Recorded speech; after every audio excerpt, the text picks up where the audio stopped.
Start பண்ணிடலாமா? அனைவருக்கும் வணக்கம். எல்லாரும் குரூப் 2 ப்ரிப்பேர் பண்ண ஆரம்பிச்சிருப்பீங்கன்னு நினைக்கிறேன்.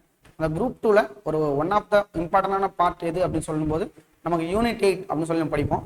இந்த யூனிட் 8 அப்படின்றது என்ன அப்படின்னு சொன்னா, நமக்கு நம்மளோட சிலபஸ்ல எத்தனை கொஸ்டின்ஸ் கொடுத்துருக்காங்க அப்படின்னா 20 கொஸ்டின்ஸ் கொடுத்துருக்காங்க. யூனிட் 8ல எத்தனை கொஸ்டின்ஸ் கொடுத்துருக்காங்க? 20 கொஸ்டின்ஸ் கொடுத்துருக்காங்க. நம்ம ப்ரிலிம்ஸை நோக்கி தான் இதை படிக்க போறோம். யூனிட் 8 படிக்கும்போது ப்ரிலிம்ஸ்ல இருந்து பிளஸ் மெயின்ஸ் நோக்கியே நம்ம படிக்க போறோம். சரிங்களா? இந்த யூனிட் 8ல என்னெல்லாம் நம்ம எடுக்க போறோம் அப்படின்னா தமிழ் சமுதாய வரலாறு, அதுதான் நம்மளோட டாபிக். அதுல இருந்து தான் கொண்டு வர போறோம். இந்த 20 கொஸ்டின்ஸை நம்ம பார்த்தோம் அப்படின்னா நம்ம நிறைய ப்ரீவியஸ் இயர் கொஸ்டின்ஸ் நிறைய பார்த்துருப்போம். சரியா? ப்ரீவியஸ் இயர்ல என்ன கொஸ்டின்ஸ்லாம் பார்த்துருப்போம்? ஒரு குரூப் 2க்கான கொஸ்டின் பார்த்துருப்போம், ஒரு குரூப் 4க்கான கொஸ்டின் பார்த்துருப்போம், குரூப் 1 கொஸ்டின் பார்த்துருப்போம், குரூப் 1A 1B அப்படின்னு சொல்லிட்டு 2 ஸ்டாண்டர்டா பிரிப்போம். ஒன்று 10th ஸ்டாண்டர்ட் லெவலில் இருக்கக்கூடிய யூனிட் 8 கொஸ்டின்ஸ், இன்னொன்று என்ன அப்படின்னா டிகிரி ஸ்டாண்டர்ட் இருக்கக்கூடிய யூனிட் 8 கொஸ்டின்ஸ். நாம குரூப் 2 அப்படின்னும் போது எங்க படிக்கணும் அப்படின்னா 10th ஸ்டாண்டர்ட் லெவலில் தான். நம்ம எல்லாருமே 6th இருந்து 12th இருந்து இருக்கக்கூடிய ஸ்கூல் புக் தான் படிச்சிருப்போம். ஆனா இப்போதைக்கு டிஎன்பிஎஸ்சியோட ஸ்டாண்டர்ட் அப்படின்றதால நம்ம எக்ஸஸா கொஞ்சம் சோர்ஸையும் ரெடி பண்ணி படிக்க போறோம். சரிங்களா? ஏன் அப்படின்னா ஒரு 20 கொஸ்டின் இருக்கு அப்படின்னா தமிழ் சமுதாய வரலாறுல நமக்கு எவ்வளவு கொஸ்டின் கேட்கறாங்க அப்படின்னா 13 கொஸ்டின்ஸ் தமிழ் சமுதாய வரலாறுல தான் நமக்கு 13 கொஸ்டின்ஸ் இருக்கு. அந்த கொஸ்டின்ஸோட ஒரு பேட்டர்ன், ஒரு group 1, group 1A 1B degree syllabus வச்சு எப்படி கொஸ்டின்ஸ் கேட்டிருக்காங்க அப்படின்றத ஃபர்ஸ்ட் சொல்லிடுறேன். எப்படி ப்ரிப்பேர் பண்ணணும் அப்படின்றதையும் சொல்லிடுறேன். சரிங்களா? ஃபர்ஸ்ட் டாபிக் என்ன அப்படின்னு சொன்னா நம்மளோட சிலபஸ் யூனிட் 6 அப்படின்றது history, culture, heritage and social political movements in Tamil Nadu. அப்படின்னா என்ன அப்படின்னு சொன்னா தமிழ்நாட்டினுடைய வரலாறு, தமிழ் சமுதாயம் எப்படி வளர்ந்துச்சு, அதனுடைய பாரம்பரியம் என்ன, அதனுடைய நாகரிகம் என்ன, அதனுடைய கலாச்சாரம் என்ன, அதை பத்தி தெரிஞ்சுக்கக்கூடிய ஒரு பகுதி தான் இந்த பகுதி. இந்த பகுதியில என்னெல்லாம் ஃபர்ஸ்ட் கொடுத்துருக்காங்க அப்படின்னா ஃபர்ஸ்ட் எடுத்தவொடனே என்ன கொடுத்துருக்காங்கன்னா ஹிஸ்டரி ஆஃப் தமிழ் சொசைட்டி, இந்த தமிழ் சமுதாயத்தினுடைய வரலாறு. முதல்ல இந்த தமிழ் சமுதாயம் எப்படி தோன்றி இருக்கு அப்படின்னு சொல்லி பார்க்கணும். நம்ம நிறைய பார்த்திருப்போம். கல் தோன்றி மண் தோன்றா காலத்தே பாலோடு முன் தோன்றிய மூத்த குடி எம் தமிழ் குடி அப்படின்னு சொல்லிட்டு நம்ம படிச்சிருப்போம். சரிங்களா? அப்ப அந்த எப்போது தமிழ் சமுதாயம் தோன்றியது, எவ்வாறு வளர்ந்தது, எவ்வாறு பண்பட்டது, எவ்வாறு அது நாகரிக வளர்ச்சி அடைந்தது, இப்ப எந்த நிலையில நாம இருக்கோம் அப்படின்றதுதான் இந்த ஹிஸ்டரி ஆஃப் தமிழ் சொசைட்டி. இந்த ஹிஸ்டரி ஆஃப் தமிழ் சொசைட்டில இருந்து கட்டாயமா நமக்கு என்ன உண்டு அப்படின்னு சொன்னா 1ல இருந்து 2 கொஸ்டின்ஸ் கட்டாயமா நமக்கு கொடுத்துருப்பாங்க. அடுத்து என்ன அப்படின்னா இந்த சமுதாய வரலாறை வந்து நம்ம எப்படி தெரிஞ்சுக்கிட்டோம் அப்படின்னா தொல்லியல் சார்ந்து, ஆர்ச்சியாலஜிகள் சார்ந்து தான் தெரிஞ்சுக்கிட்டோம். இந்த ஆர்ச்சியாலஜியில பொறுத்த வரைக்கும் நம்ம ஃபர்ஸ்ட் என்ன படிச்சிருப்போம் அப்படின்னா யாராலையும் மறக்க முடியாத ஊர்கள் பார்க்கும்போது ஆதிச்சநல்லூர்ல முதுமக்கள் தாழ் கிடைச்சது, கீழடி. இன்னைக்கு பாத்தீங்க அப்படின்னா இரும்பின் தொன்மையை உணர்த்தக்கூடிய கடலூர் மாவட்டத்தில் உள்ள மருங்கூர் அப்படின்னு சொல்லிட்டு நம்ம நிறைய பார்த்திருப்போம். கீழடியில அருங்காட்சியகம் கொடுக்குறாங்க, பாண்டியர்களுடைய நொயல் அருங்காட்சியகம் கொடுத்துருக்காங்க அப்படின்னு சொல்லிட்டு இந்த தொல்லியல் சார்ந்து நிறைய இடங்களை படிப்போம். இதுல நம்ம எங்கெல்லாம் சேர்ந்து படிப்போம் அப்படின்னா ஸ்கூல் புக்ஸ்ல இருக்கிறத ஃபுல்லாவே படிச்சாகும். சரிங்களா? சிறப்பு தமிழ்ல நமக்கு கொடுத்துருப்பாங்க, 6வது புக்ல கொடுத்துருப்பாங்க, 6th ஸ்டாண்டர்ட் புக்ல ஹிஸ்டரி புக்ல நம்ம கொடுத்துருப்பாங்க தொல்லியம் சார்ந்தவர்களுக்கு. அதே மாதிரி ஒரு ஸ்கூல் புஸ்தகத்துல என்ன கொடுத்துருப்பாங்கன்னா ஒரு பேஜ்ல எந்தெந்த தொல்லியல் சான்றுகள் எங்கிருந்து எடுக்கப்பட்டுச்சு அப்படின்னு சொல்லி நம்ம கொடுத்துருப்பாங்க. அதையும் தாண்டி நம்ம ஆர்ச்சியாலஜிகளை பத்தி படிக்கிற வரைக்கும் எந்தெந்த ஆண்டுகள் யார் யார் வந்து எந்தெந்த இதை ஸ்டார்ட் பண்ணாங்க, இப்ப யாரு வந்து மார்ட்டிமர் வீலர் என்ன சொல்லியிருப்பாரு, தமிழகத்தை பொறுத்த வரைக்கும் என்னது எல்லாமே வந்து என்னன்னா துறைமுகம் சார்ந்த நகரங்கள், பூம்புகார், கொற்கை, இதை பத்தி எங்க அகழாய்வு நடந்தது, பூம்புகார் அகழாய்வு என்ன, கொடுமணல் அகழாய்வு என்ன, கொடுமணல் எந்த மாவட்டத்துல இருக்கு, இப்படிதான் இந்த ஆர்ச்சியாலஜிகளை பத்தி நமக்கு கொஸ்டின் கேட்க போறாங்க. சரிங்களா? இப்போ ரீசெண்டா டைம்ல குரூப் 1, குரூப் 1B கூட என்ன கொடுத்தாங்க அப்படின்னா நாம குரூப் 2A ப்ரிப்பேர் பண்ணும்போது குரூப் 4க்கான கொஸ்டின் பேப்பர் வச்சு ப்ரிப்பேர் பண்ணக்கூடாது. நம்ம டிகிரி ஸ்டாண்டர்ட்ல என்ன பேப்பர் இருக்கு, அதுல எவ்வளவு பார்ட்டிசிபேஷன் பண்ணிருக்கு ஆர்ச்சியாலஜிக்கல் அப்படின்னும் போது பாலிசி நோட் ரொம்ப முக்கியம். சரிங்களா? பாலிசி நோட் ரொம்ப முக்கியம். இதுல எத்தனாம் கட்ட அகழாய்வு நடக்குது, அகழாய்வு எங்க ஸ்டார்ட் பண்றாங்க, இந்த அகழாய்வுக்கான ஃபண்ட் என்ன, அகழாய்வுக்கு தமிழ்நாடு எக்கனாமி எவ்வளவு வந்து ஒதுக்கீடு கொடுக்குறாங்க, அது எல்லாத்தையும் படிக்கணும். அகராராய்ச்சில இருந்து நம்ம என்ன பண்ணலாம் 2ல இருந்து ஒரு 3 கொஸ்டின்ஸ் எதிர்பார்க்கலாம். சரிங்களா? அப்ப நமக்கு first history of Tamil society related to archaeological discoveries அப்படின்னு ஃபர்ஸ்ட் பார்ட்ல இருந்து நமக்கு 5 கொஸ்டின்ஸ் இருக்கு. சரிங்களா? அடுத்து என்ன பார்க்க போறோம் அப்படின்னா தமிழ் லிட்ரேச்சரின் சங்கம் ஏஜ். நல்லா நாம வச்சுக்கோங்க, சங்கம் ஏஜ். நம்ம பொறுத்தவரைக்கும் நம்ம பார்த்திருப்போம் முதற் சங்கம், இடைச்சங்கம், கடை சங்கம் அப்படின்னு சொல்லிட்டு 3 வகையான சங்கங்கள் இருந்ததாக குறிப்பிடப்படுறாங்க. ஒவ்வொரு சங்கத்திலும் ஒவ்வொரு கால புலவர்கள், அதாவது புலவர்கள் கூடி சங்கம் அமைத்து நூல் இயற்றிய இடமே சங்கம் அப்படின்னு சொல்றாங்க. புலவர்கள் குழுமிய இடம் தான் சங்கம் அப்படின்னு சொல்றாங்க. சரிங்களா? முச்சங்கங்கள் அப்படின்னு சொல்லி படிச்சிருக்கோம். சரிங்களா? அப்போ இந்த சங்கங்கள் இந்த அந்த காலத்துல தோன்றிய நூல்களை தான் சங்க நூல்கள் அப்படின்னு சொல்லுவோம். சங்கம் மருவிய நூல்கள் அதுக்கப்புறம் வரக்கூடிய காலங்களை நம்ம சொல்லி பார்த்திருப்போம். சரிங்களா? அப்ப இப்படிதான் நூல்களை வகைப்படுத்தப்படுறாங்க. சரிங்களா? நமக்கு தொல்லியல் சான்றுகள் அப்படின்னு சொல்லும் போது 2 தான் இருக்கு. சரிங்களா? ஒன்னு இலக்கியங்கள், இன்னொன்னு கல்வெட்டுக்கள். இப்பதான் 3வது என்ன பண்றாங்க அப்படின்னா அகழாய்வுகள் மூலமாகவும் நம்ம கண்டுபிடிக்கிறோம். சரிங்களா? அப்ப சங்க ஏஜ் தான், சங்க காலம்னா என்ன, சங்க காலத்தோட வரையறை என்ன, அதை எப்படி சங்க காலம்னு சொல்றாங்க, யாருடைய காலத்தை நம்ம கிமு படிச்சிருப்போம், கிறிஸ்து பிறப்பதற்கு முன் கிறிஸ்து பிறப்பதற்கு பின் அப்படின்னு படிச்சிருப்போம். அப்ப சங்க காலம் எப்படி வரையறுக்கப்படுது அப்படின்றதுதான். சரிங்களா? அப்ப சங்க நூல்கள் அப்படின்னு சொன்னா பாட்டும் தொகையும் 8 தொகையும் 10 பாட்டும் அப்படின்னு ஒரு 18 நூல் இருக்கு. அந்த 18 நூல்ல தனித்தனியா படிப்போம். அகம் சார்ந்த நூல் எது, 8 தொகையை எழுதியவன் யாரு, நற்றினை எழுதியவன் யாரு, குறுந்தொகையை எழுதியவன் யாரு, இவனுடைய அடி வரையறை என்ன, இவர்கள் வழிபட்ட கடவுள் என்ன அப்படின்னு சொல்லிட்டு ஒவ்வொன்றும் சங்கத்தார்ந்த சங்க இலக்கியங்களை ஃபுல்லாவே படிப்போம். சங்க இலக்கியம் என்னது, பாட்டும் தொகையும், இந்த 18 நூலையும் படிக்கிறது தான் இந்த சங்க முயற்சி. சரிங்களா? இதையும் சார்ந்து நம்ம நிறைய நூல்கள் படிப்போம். இக்காலம் வரையான வரலாறுகள் வரைக்கும் நம்ம படிப்போம். இதுல என்ன கொடுத்துருப்பாங்க அப்படின்னா, இது வரைக்கும் இந்த லிட்டரேச்சர் பார்ட்ல என்ன கேட்கறாங்கன்னா, பாடல் வரிகளை கொடுத்து இந்த பாடலுடைய ஆசிரியர் என்ன, இது எந்த பாடல் வரியில இருந்து வருது, ஒரு அதிக அடிவரையறையை கொண்ட நூல் எது, இந்த மாதிரியான கொஸ்டின்ஸ் தான் நமக்கு கேட்கறாங்க. சரிங்களா? அடுத்து என்ன அப்படின்னு சொன்னா திருக்குறள். திருக்குறள் அப்படின்னு சொல்லும் போது நமக்கு ஒரு குறிப்பிட்ட அதிகாரங்களை மட்டும்தான் நமக்கு கொடுத்துருக்காங்க. சரிங்களா? இந்த அதிகாரத்துக்குள்ளாவே ஒட்டுமொத்த குறளும் வந்துடும். சரியா? இன்பத்து பாலை தவிர்த்து அறத்துப்பால் பொருட்பால் இது ரெண்டுமே படிக்கணும்னு சொல்லிட்டாங்க. சரிங்களா? ஆனா இது வரைக்கும் கேட்ட திருக்குறள் கொஸ்டின்ல இன்பத்து பால்லயும் 5 கொஸ்டின்ஸ் கேட்டிருக்காங்க. சரிங்களா? சிலபஸ்ல இல்ல அப்படின்னு சொல்லிட்டு இதை படிக்காம நம்ம விட முடியாது. ஒரு டிகிரி ஸ்டாண்டர்ட் கொஸ்டின்ல 133 அதிகாரத்தை நம்மளால படிக்க முடியுமா அப்படின்னா படிக்க முடியாது. அப்ப திருக்குறள் சார்ந்து இருக்கக்கூடிய 6ஆம் வகுப்புல இருந்து 12ஆம் வகுப்பு வரைக்கும் பழைய புத்தகம் புது புத்தகம் ரெண்டுத்தையும் சேர்த்தாலே நமக்கு மொத்தமா 84 அதிகாரத்துக்கிட்ட நம்ம கிட்ட வருது. சரிங்களா? இப்போ புதுசா நியூ எடிஷன் அப்படின்னு ஒரு புக் விட்டுருக்காங்க. அந்த புத்தகம் முடியும் பொழுது புத்தகத்தினுடைய இறுதி பக்கத்துல என்ன பண்றாங்க அப்படின்னு சொன்னா குறள் கொடுத்துருக்காங்க. அப்படிப்பட்ட ஒரு குறள் தான் இந்த குரூப் 4 நமக்கு கொஸ்டின் கேட்டிருந்தாங்க. 6th ஸ்டாண்டர்ட்ல உள்ள ஒரு புக், 9th ஸ்டாண்டர்ட்ல உள்ள ஒரு புக் பேக்ல இருந்த கொஸ்டின். சரிங்களா? நாம இயல் 3ஆம் இயல்ல எப்பவுமே நமக்கு திருக்குறள் கொடுத்துருப்பாங்க. சரிங்களா? தமிழ் புத்தகத்துல 3வது இயல்ல நமக்கு எப்பவுமே கொடுத்துருப்பாங்க. சரிங்களா? ஆனா அது இல்லாம பாடம் முடியும் பொழுது ஒரு அதிகாரம் கொடுத்து அந்த அதிகாரத்திற்கான 10 விளக்கங்களையும் கொடுத்துருக்காங்க. சரிங்களா? அப்போ அந்த திருக்குறளையும் நம்ம படிச்சுக்கணும். ஸ்கூல் புத்தகத்துடைய திருக்குறள் அப்படின்னு சொன்னா தமிழ் புத்தகத்துல இருக்க திருக்குறளை முழுமையா நம்ம படிச்சுக்கணும். அப்ப முழுமையா படிக்கும் பொழுது திருக்குறள்ல ப்ரீவியஸ் இயர் கொஸ்டின்ஸ்ல என்னெல்லாம் கேட்டிருந்தாங்க, அப்ப ப்ரீவியஸ் இயர் கொஸ்டின் சிலபஸ்ல இல்லாத கேள்விகள் ஏதாவது கேட்டிருக்காங்களா, அப்ப அந்த கேள்விக்கு என்ன பதில், அப்ப அந்த அதிகாரத்தை நம்ம செலக்ட் பண்ணி படிக்கலாம். சரிங்களா? உண்மையை சொல்லணும்னா மொத்தமா எடுத்து பார்த்தோம் அப்படின்னா 101 அதிகாரத்துல இருந்து நமக்கு கொஸ்டின் கேட்டிருக்காங்க. சரிங்களா? எத்தனை அதிகாரத்துல இருந்து கேட்டிருக்காங்க? 101 அதிகாரத்துல இருந்து கொஸ்டின் கேட்டிருக்காங்க. சரிங்களா? நம்ம ஆன் டைம்ல ஸ்பாட்ல புரிஞ்சுக்கிட்டு நம்ம படிக்கலாம் அப்படின்னு சொல்றது என்ன அப்படின்னு சொன்னா, நமக்கு ஒரு 7 கொஸ்டின்ஸ் கேட்கறாங்க. என்ன கொஸ்டின் கேட்கறாங்க? ஒரு 7 கொஸ்டின்ஸ் திருக்குறள்ல கேட்கறாங்க. சரிங்களா? 7 கொஸ்டின்ஸ் திருக்குறள், அதாவது 5 to 7 சொல்லுவோம். சரிங்களா? ஒரு 5ல இருந்து 7 வினாக்கள் அப்படின்னு இருக்கும்போது அப்ப அது மேல நம்ம எவ்வளவு கான்சென்ட்ரேட் பண்ணணும்? ஒரு 3 வினாக்கள் மட்டும் தான் எல்லாருக்கும் தெரிஞ்ச மாதிரியே இருக்கும். 2 வினாக்களை நம்ம கெஸ் பண்ற மாதிரி இருக்கும். டெஃபினட்டா நம்ம முழுமையா படிக்கல அப்படின்னா 2 வினாக்களை தவறு பண்றதுக்கான வாய்ப்புகள் இருக்கு. இங்க ஒரு கொஸ்டின்ஸ்லயும் ஒரு கொஸ்டின்ல இருந்து இன்னொரு கொஸ்டினுக்கு மாற்றம் அடைய 1000 பேர் 1500 பேர் இருக்காங்க. ஒரு கொஸ்டின்ஸ் ஒரு கட் ஆஃப்ல ஒரு மார்க் அப்படின்னா ஒரு மார்க்ல இருந்து இன்னொரு மார்க்குக்கு 1500 பேர் 1000 பேர் இருக்காங்க. அப்போ நமக்கு எடுக்கக்கூடிய ஒவ்வொரு வினாக்களும் இம்பார்ட்டன்ட் தான். சரிங்களா? சரி, ஓகே, நல்லா கவனிங்களேன். இப்ப நம்ம படிக்கிறோம் அப்படின்னா ஸ்கூல் புக்ஸ்ல என்னெல்லாம் கொடுத்துருக்காங்களோ அதை நீங்களா உட்காந்து படிங்க. ஒரு குறளுக்கு ஒரு கொஸ்டின் எழுதிக்கோங்க. சரிங்களா? ஸ்கூல் புத்தகத்துல ஒரு புத்தகம் இருக்கு, அந்த குறளை படிங்க, அந்த குறளோட பொருளை வாசிங்க, அந்த பொருளுக்கான விளக்கத்தை நீங்களே கொடுத்துக்கோங்க. சரிங்களா? அப்ப மினிமம் போனா நமக்கு எவ்வளவு குறள் வரும்? ஒரு 700 குறள் புக்ல இருக்கு. அந்த 700 குறளுக்கும் ஒரு 700 MCQ படிச்சிட்டாலே நமக்கு போதுமானதா இருக்கும். சரிங்களா? சரி, நம்ம ஃபர்ஸ்ட் சிலபஸ் சொல்ல போயிடலாம். அப்ப எப்படி பிரிச்சிருக்கோம் அப்படின்னா, ஹிஸ்டரி வரலாறு அப்படிங்கும் போது 1ல இருந்து ஒரு 3 கொஸ்டின்ஸும், ஆர்ச்சியாலஜிக்கல ஒரு 2 to 3 கொஸ்டின்ஸ், நமக்கு 4 வினாக்கள் ஏறக்குறைய பிளஸ் ஆர் மைனஸ் வரதுக்கான வாய்ப்புகள் இருக்கு. அதுக்கப்புறம் பார்த்தா தமிழ் லிட்ரேச்சர், சங்கம் மேஜ் அண்ட் கான்டெம்பரரி லைன்ஸ், இதுல நமக்கு கொஸ்டின்ஸ் இருக்கு.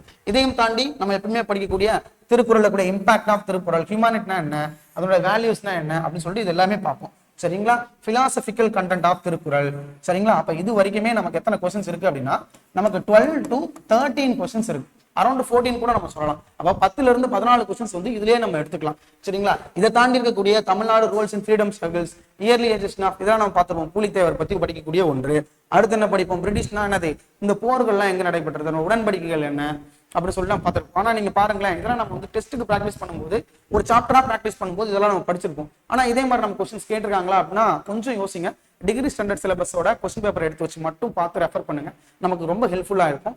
பெண்கள், roles of womens in freedom circle, சுதந்திர போராட்டத்தில் ஈடுபட்ட பெண்களுடைய என்னென்னலாம் போராட்டங்கள் செஞ்சாங்க, 19ஆம் நூற்றாண்டு 20ஆம் நூற்றாண்டினுடைய என்ன சொல்றாங்க சோசியோ பொலிட்டிக்கல் மூமெண்ட்ஸ் அப்படின்னு சொல்லி தமிழ்நாட்டில் யாரெல்லாம் படிப்போம் அப்படின்னா வைகுண்ட சாமிகள், MC ராஜா, அடுத்து வேற என்ன படிப்போம், வள்ளலார், இவங்களை பத்தி படிப்போம். ஜஸ்டிஸ் பார்ட்டி நீதி கட்சி, இன்னைக்கு இருக்கக்கூடிய திராவிடர் கழகம் வரைக்கும் நீதி கட்சியிலிருந்து ஆரம்பிச்சு இது வரைக்கும் நம்ம படிப்போம். அதுக்கு முன்னாடி என்ன இருக்கு, இந்திய தேசிய இயக்கம் இருக்கும். இந்திய தேசிய இயக்கம் இந்திய வரலாறு வரும். இது தமிழ்நாடு வரலாறு அப்படின்னு சொன்னா MNA மதராஸ் மகாஜன சபை அப்படின்னு சொல்லிட்டு 1852 பிப்ரவரி 26 ஆரம்பிச்ச வரலாறு 2016 வரைக்கும் நம்ம படிச்சுதான் ஆகணும்.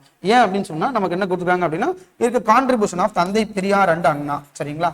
அப்போ இதுதான் வந்து யூனிட் 8க்கான சிலபஸ். அப்ப இந்த ஒட்டு மொத்தத்துக்கு நமக்கு எவ்வளவு கொஸ்டின்ஸ் கேட்கலாம்னா 6 to 7 கொஸ்டின்ஸ் தான் நமக்கு எதிர்பார்க்கலாம். மொத்தம் நமக்கு 20 கொஸ்டின்ஸ் கொடுத்துருக்காங்க. 20ன்றது 21ஆவும் மாறலாம், 19ஆவும் மாறலாம். அப்ப நம்மளோட தமிழ் சமுதாய வரலாறுக்கான ஒரு விரிவான ஒரு கிளாஸஸ் தான் நம்ம பார்க்க போறோம். அப்போ ஒரு யூனிட் 8 ஸ்டார்ட் பண்ணணும் அப்படின்னா நமக்கு தேவையானது ஸ்கூல் புக்ஸ்க்கான கரெக்டான சிலபஸை தாண்டி ஒரு கொஸ்டின்ஸ் கூட வெளியில போகல.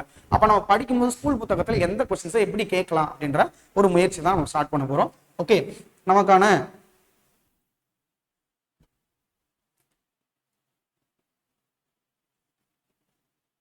ஓகே ஃபர்ஸ்ட் என்ன சொல்றாங்கன்னா தமிழனுடைய நாகரிகமும் பண்பாடும். சரிங்களா? தமிழ் சமுதாய வரலாறு அப்படின்ற போது மனித நாகரிகம், மனிதன் தான் முதலில் தோன்றி இருக்கான் அப்படின்னு சொல்லி நிறைய படிச்சிருக்கோம். நம்ம படிக்க போறது ஃபுல்லாவே தமிழர்களுடைய நாகரிகமும் பண்பாடும் அப்படின்னு சொல்றாங்க. இது ரெண்டுமே எதை சொல்லுது அப்படின்னா, ரெண்டா பாருங்க, இது ரெண்டுத்துக்குள்ள வித்தியாசம் இருக்கு. சரிங்களா? நாகரிகம் அப்படின்னா என்ன, பண்பாடுனா என்ன அப்படின்னு ஃபர்ஸ்ட் தெரிஞ்சுக்கும். சரிங்களா? என்ன கொடுத்தாங்க, இவ்விரண்டு சொற்களும் வளர்ச்சியையே சுட்டுகிறது. Only for the development. இது ரெண்டுமே எதை உணர்த்துது அப்படின்னா, நாகரிகமும் பண்பாடும் எதை சொல்லுது, ஒரு வளர்ச்சியையே சுட்டுது அப்படின்னு சொல்றாங்க. சரி, வளர்ச்சி எப்படி இருக்கு அப்படின்னு சொல்லி கேட்கும்போது மனிதனுடைய வளர்ச்சி அகம் சார்ந்து புறம் சார்ந்து. சரிங்களா? அகம் சார்ந்து புறம் சார்ந்து. இப்ப பண்பாடு அப்படின்னு சொல்றோம். தமிழனுடைய பண்பாடுப்பா அப்படின்னு சொல்லி நம்ம நிறைய கிளாஸஸ்ல படிச்சிருப்போம். விருந்தோம்பல், சரிங்களா, ஒழுக்கம், சரிங்களா, சுய ஒழுக்கம், இந்த மாதிரி சொல்லிட்டு தமிழருடைய அன்பு, வாய்மை, அருள், இரக்கம், கண்ணோட்டம், ஒப்புரவு, நெறி இப்படின்னு சொல்லிட்டு அகம் சார்ந்து இருக்கக்கூடியது எல்லாத்தையும் என்ன சொல்லுவோம் அப்படின்னா பண்பாடு அப்படின்னு சொல்லுவோம். சரிங்களா? அகம் சார்ந்து இருக்கக்கூடியது எல்லாத்தையும் பண்பாடுன்னு சொல்லுவோம். புறம் சார்ந்து இருக்கக்கூடியது, சரிங்களா, புறம் சார்ந்துன்னு என்ன சொல்லலாம், உடை, உணவு, இது எல்லாமே மாற்றம் அடையுது இல்லையா, நாகரிக வளர்ச்சி இருக்கு இல்லையா, அதை வந்து என்ன சொல்லுவோம், நாகரிகம் அப்படின்னு சொல்லுவாங்க. நாகரிகமும் பண்பாடுக்கான விளக்கம் இதுதான். இன்னமும் நம்ம டெப்தியா பார்க்கலாம். சரிங்களா? இயற்கை படைப்பின் மணிமுடியே மனிதனாவான். இயற்கை படைப்பினுடைய மணிமுடி யார் அப்படின்னு சொன்னா மனிதனை தான் குறிப்பிடுறாங்க. சரிங்களா? இந்த மனிதன் தான் என்ன பண்றான் அப்படின்னா இரண்டா பிரிக்கிறான். ஒன்று பண்பாடு. பண்பாடு என்பது அக வளர்ச்சி, அன்பு, அருள், நாகரீகம் என்பது புற வளர்ச்சி. சரிங்களா? அதை தனியா கொடுத்திருப்பேன். அக வளர்ச்சி என்பது அன்பு, அருள், வாய்மை, கண்ணோட்டம், தூய்மை, ஒப்புரவு, ஈகை, நாணம், இது எல்லாமே எதை சார்ந்தது அப்படின்னா அகம் சார்ந்தது. ஒரு மனிதனுடைய உள் உணர்ச்சிகளை சார்ந்து வெளிப்படுத்தக்கூடிய மனிதனுக்கே உரித்தான பண்புகளை தான் சொல்றாங்க. இது அகம் வளர்ச்சி பண்பாடு அப்படின்னு சொல்ல வேண்டாம். ஒரு மனுஷன் அப்படின்னா அவனுக்குரிய தகுதிகளா இதெல்லாம் பாக்குறாங்க. சரிங்களா? அடுத்து புற வளர்ச்சி அப்படின்னு சொல்லும் போது உணவுல மாற்றம், உடையில மாற்றம், உறையுள் மாற்றம், சிற்பங்களில் மாற்றம், ஓவியங்களில் மாற்றம், இதைதான் வந்து சொல்றாங்க அப்படின்னு சொன்னா என்னது, நாகரிகம் பண்பாடு அப்படின்னு சொல்றாங்க. நாகரிகத்தை பத்தி சில வரிகள் கொடுத்துருக்காங்க. நாகரிகம் அப்படின்றத எப்படி வரையறுக்கிறாங்க அப்படின்னா, நகர்ப்புறத்து ஆரவாரமே நாகரிகம். பார்த்துக்கலாம். நாகரிகம் அப்படின்றது என்ன அப்படின்னு சொன்னா நகர்ப்புறத்து ஆரவாரமே நாகரிகம் அப்படின்னு சொல்றாங்க. ஒரு வளர்ச்சி, ஒரு அபரிமிதமான வளர்ச்சி நம்ம பார்த்திருப்போம். இந்த நகரங்கள் எல்லாமே ஆற்றங்கரை நாகரிகங்கள் அப்படின்னு சொல்லிட்டு நம்ம படிச்சிருப்போம். என்னெல்லாம் படிச்சிருப்போம், ஒரு 4 நாகரிகங்களை படிச்சிருப்போம். மெசபடோமியா, சிந்து சமவெளி, சீன நாகரிகம், திராவிட நாகரிகம் அப்படின்னு சொல்லிட்டு நம்ம ஒரு 4 நாகரிகங்களை படிச்சிருப்போம். இந்த 4 நாகரிகங்களுமே ஏதாவது ஒரு ஆற்று சமவெளி பகுதிகள் நாகரிகங்களாக தான் இருந்திருக்கு. ஏன் அப்படின்னு சொன்னா ஆறுகள் தான் வணிகம் செய்யவும், விவசாயம் செய்யவும், மனிதர்கள் வாழவும் ஒரு தகுந்த இடமா இருந்திருக்கு அப்படின்னு சொல்லி நம்ம பார்த்திருப்போம். சரிங்களா? நம்ம இன்னைக்கு அகழாய்வு செய்யக்கூடிய இடங்கள்லாம் பாருங்க, வெறும் ஆற்றங்கரையோர நாகரிகமும் ஆற்றங்கரையுடைய கழிமுக பகுதியிலுமே நமக்கு இருந்திருக்கும். நம்மளுடைய நில வகைகளை எப்படி வரையறுப்பாங்க அப்படின்னா ஐவகை நிலங்களா தமிழர்களுடைய நிலங்களை வரையறுக்கிறாங்க. குறிஞ்சி, முல்லை, மருதம், நெய்தல், பாலை அப்படின்னு சொல்லி நம்ம படிச்சிருப்போம். சரிங்களா? குறிஞ்சி அப்படின்னு சொன்னா என்ன சொல்லுவோம், மலையும் சார்ந்தது. குறிஞ்சி என்பது மலையும் சார்ந்த நிலத்தை குறிப்பது. முல்லை என்றால் என்னது, காடும் சார்ந்த நிலமும். மருதம் என்றால் வயலும் சார்ந்தது. சரிங்களா?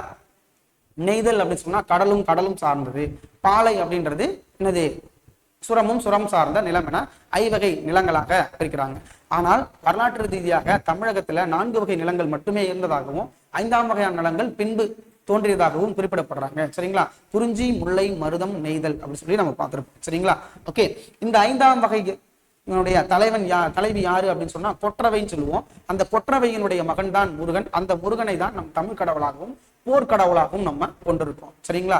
இங்கிருந்தான் தமிழ் சமுதாய வரலாறு தோன்றுகிறது. அப்ப நிலம் சார்ந்த வரலாறு. அப்ப நிலம் சார்ந்துதான் ஒவ்வொன்றும் நம்ம பார்க்க போறோம். தமிழனுடைய அரசியல் நிலை என்ன, தமிழகத்தினுடைய அரசியல் நிலை என்ன, நாகரிகம் எவ்வாறு வெளிப்படுகிறது அப்படின்றதுதான் இந்த கிளாஸ். சரிங்களா? அப்ப இந்த நாகரிகம் பத்தி என்ன சொல்றாங்க அப்படின்னா, நாகரிகம் அப்படின்ற சொல் என்ன அப்படின்னா சிவிலைசேஷன் அப்படின்னு சொல்லுவாங்க. சிவிலைசேஷன் அப்படின்னு சொன்னா என்னது? இண்டஸ் வேலி சிவிலைசேஷன் அப்படின்னு பார்த்திருப்போம். இது ஒரு இங்கிலீஷ் வேர்ட். சரிங்களா? நாகரிக பிறப்பிடம், அதாவது நகரம், நகரத்தை என்ன சொல்லலாம் அப்படின்னு சொன்னா நாகரிகத்தினுடைய பிறப்பிடம் அப்படின்னு சொல்றாங்க. அப்ப அட்வான்ஸ்டா growth ஆகிட்டே இருக்காங்க.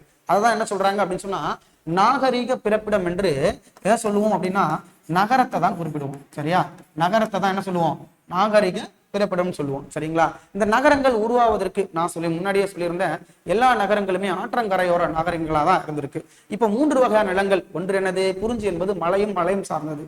மருதம் என்பது காடும் முல்லை என்பது காடும் சார்ந்த நிலம். ஆனால் மருத நிலம் பாருங்க, நீர்நிலைகளை கொண்ட நிலம், வயலும் சார்ந்த நிலம். சரிங்களா? அப்ப இந்த மருத நிலங்கள் தான் நகரங்கள் உருவாவதற்கு காரணமாக இருந்தன. ஒரு நகரங்கள் உருவாகுவதற்கு காரணமாக இருந்த நிலங்கள் சொன்னா மருத நிலங்களை நம்ம குறிப்பிடலாம். இந்த நாகரிகம் அப்படின்றது எப்படி வந்திருக்கான் அப்படின்னு சொல்லிட்டு ஒரு மொழி கொடுத்துருக்காங்க. நம்ம தமிழ்ல படிச்சிருப்போம், திராவிடா அப்படின்னு சொல்லிட்டு ஈராஸ் பாதிரியார் இந்த சொல்லுல இருந்து திரிபா இருக்கலாம் அப்படின்னு சொல்லி படிச்சிருப்போம் இல்லையா? அதே மாதிரி நாகரிகம் அப்படின்றது எப்படி வந்திருக்குன்னு பார்ப்போம். நகர் பிளஸ் அகம் அப்படின்னு சொல்லிட்டு முதல்ல ஆரம்பிச்சிருக்கலாம். அடுத்தது நகரகம் அப்படின்னு சொல்லலாம். அடுத்தது நாகரீகம், அடுத்து என்னது நகரீகம், நாகரீகம் அப்படின்னு சொல்லிட்டு நம்ம கொடுத்துருக்கோம். இப்படிதான் இந்த எழுத்து முறை தோன்றி இருக்கு. சரிங்களா? அடுத்து பார்க்கணும் அப்படின்னா இந்த நாகரிகம் பற்றி யார் சொல்லியிருப்பா அப்படின்னா சொல்லாராய்ச்சியும் செய்த தேவநேய பாவனர்னு சொல்லலாமா? பாவாணர் என்ன சொல்றாரு அப்படின்னா பண்டைய தமிழகமும் நாகரிகமும் பண்பாடும் அப்படின்ற ஒரு நூல்ல பண்டைய தமிழனுடைய நாகரிகத்தையும் பண்பாட்டையும் விளக்கி உள்ளார். அப்ப நாகரிகம் பற்றிய கருத்துக்கள் பத்தி யார் சொல்றா அப்படின்னா நிறைய பேர் சொல்லியிருந்தாலும் பாவனர் மேற்கோள் காட்டி நமக்கு குறிப்பிடுறார். சரிங்களா? அப்ப ஒரு நாகரிகம் அப்படின்ற அந்த வார்த்தைக்கான விளக்கம் இதுதான். சரிங்களா? ஓகே, அடுத்து என்ன பார்க்க போறோம் அப்படின்னா பண்பாடு. சரிங்களா? பண்பாடு. சரிங்களா? பண்பாடு அப்படின்றது இதுல நல்லா பாருங்களேன், என்ன சொல்றாங்க அப்படின்னா இந்த பண்பாடு அப்படின்னா இங்கிலீஷ்ல கல்ச்சர் அப்படின்னு அர்த்தம். சரிங்களா? கலாச்சாரம் அப்படின்னு சொல்லுவோம். என்ன சொல்லுவோம்? கலாச்சாரம் அப்படின்னு சொல்லுவோம். இந்த வார்த்தையை முதல்ல ஆண்ட பெருமை யாரையே சேரும் அப்படின்னா டி.கே. சிதம்பரநாதர். நம்ம பார்த்துருப்போம், இதய ஒளி, வட்டத்தொட்டி. இப்ப கூட குரூப் 4ல ஒரு கொஸ்டின் கேட்டிருந்தாங்க. சரிங்களா? டி.கே. சிதம்பரநாதர் பற்றிகளில் பொருந்தாதது எது?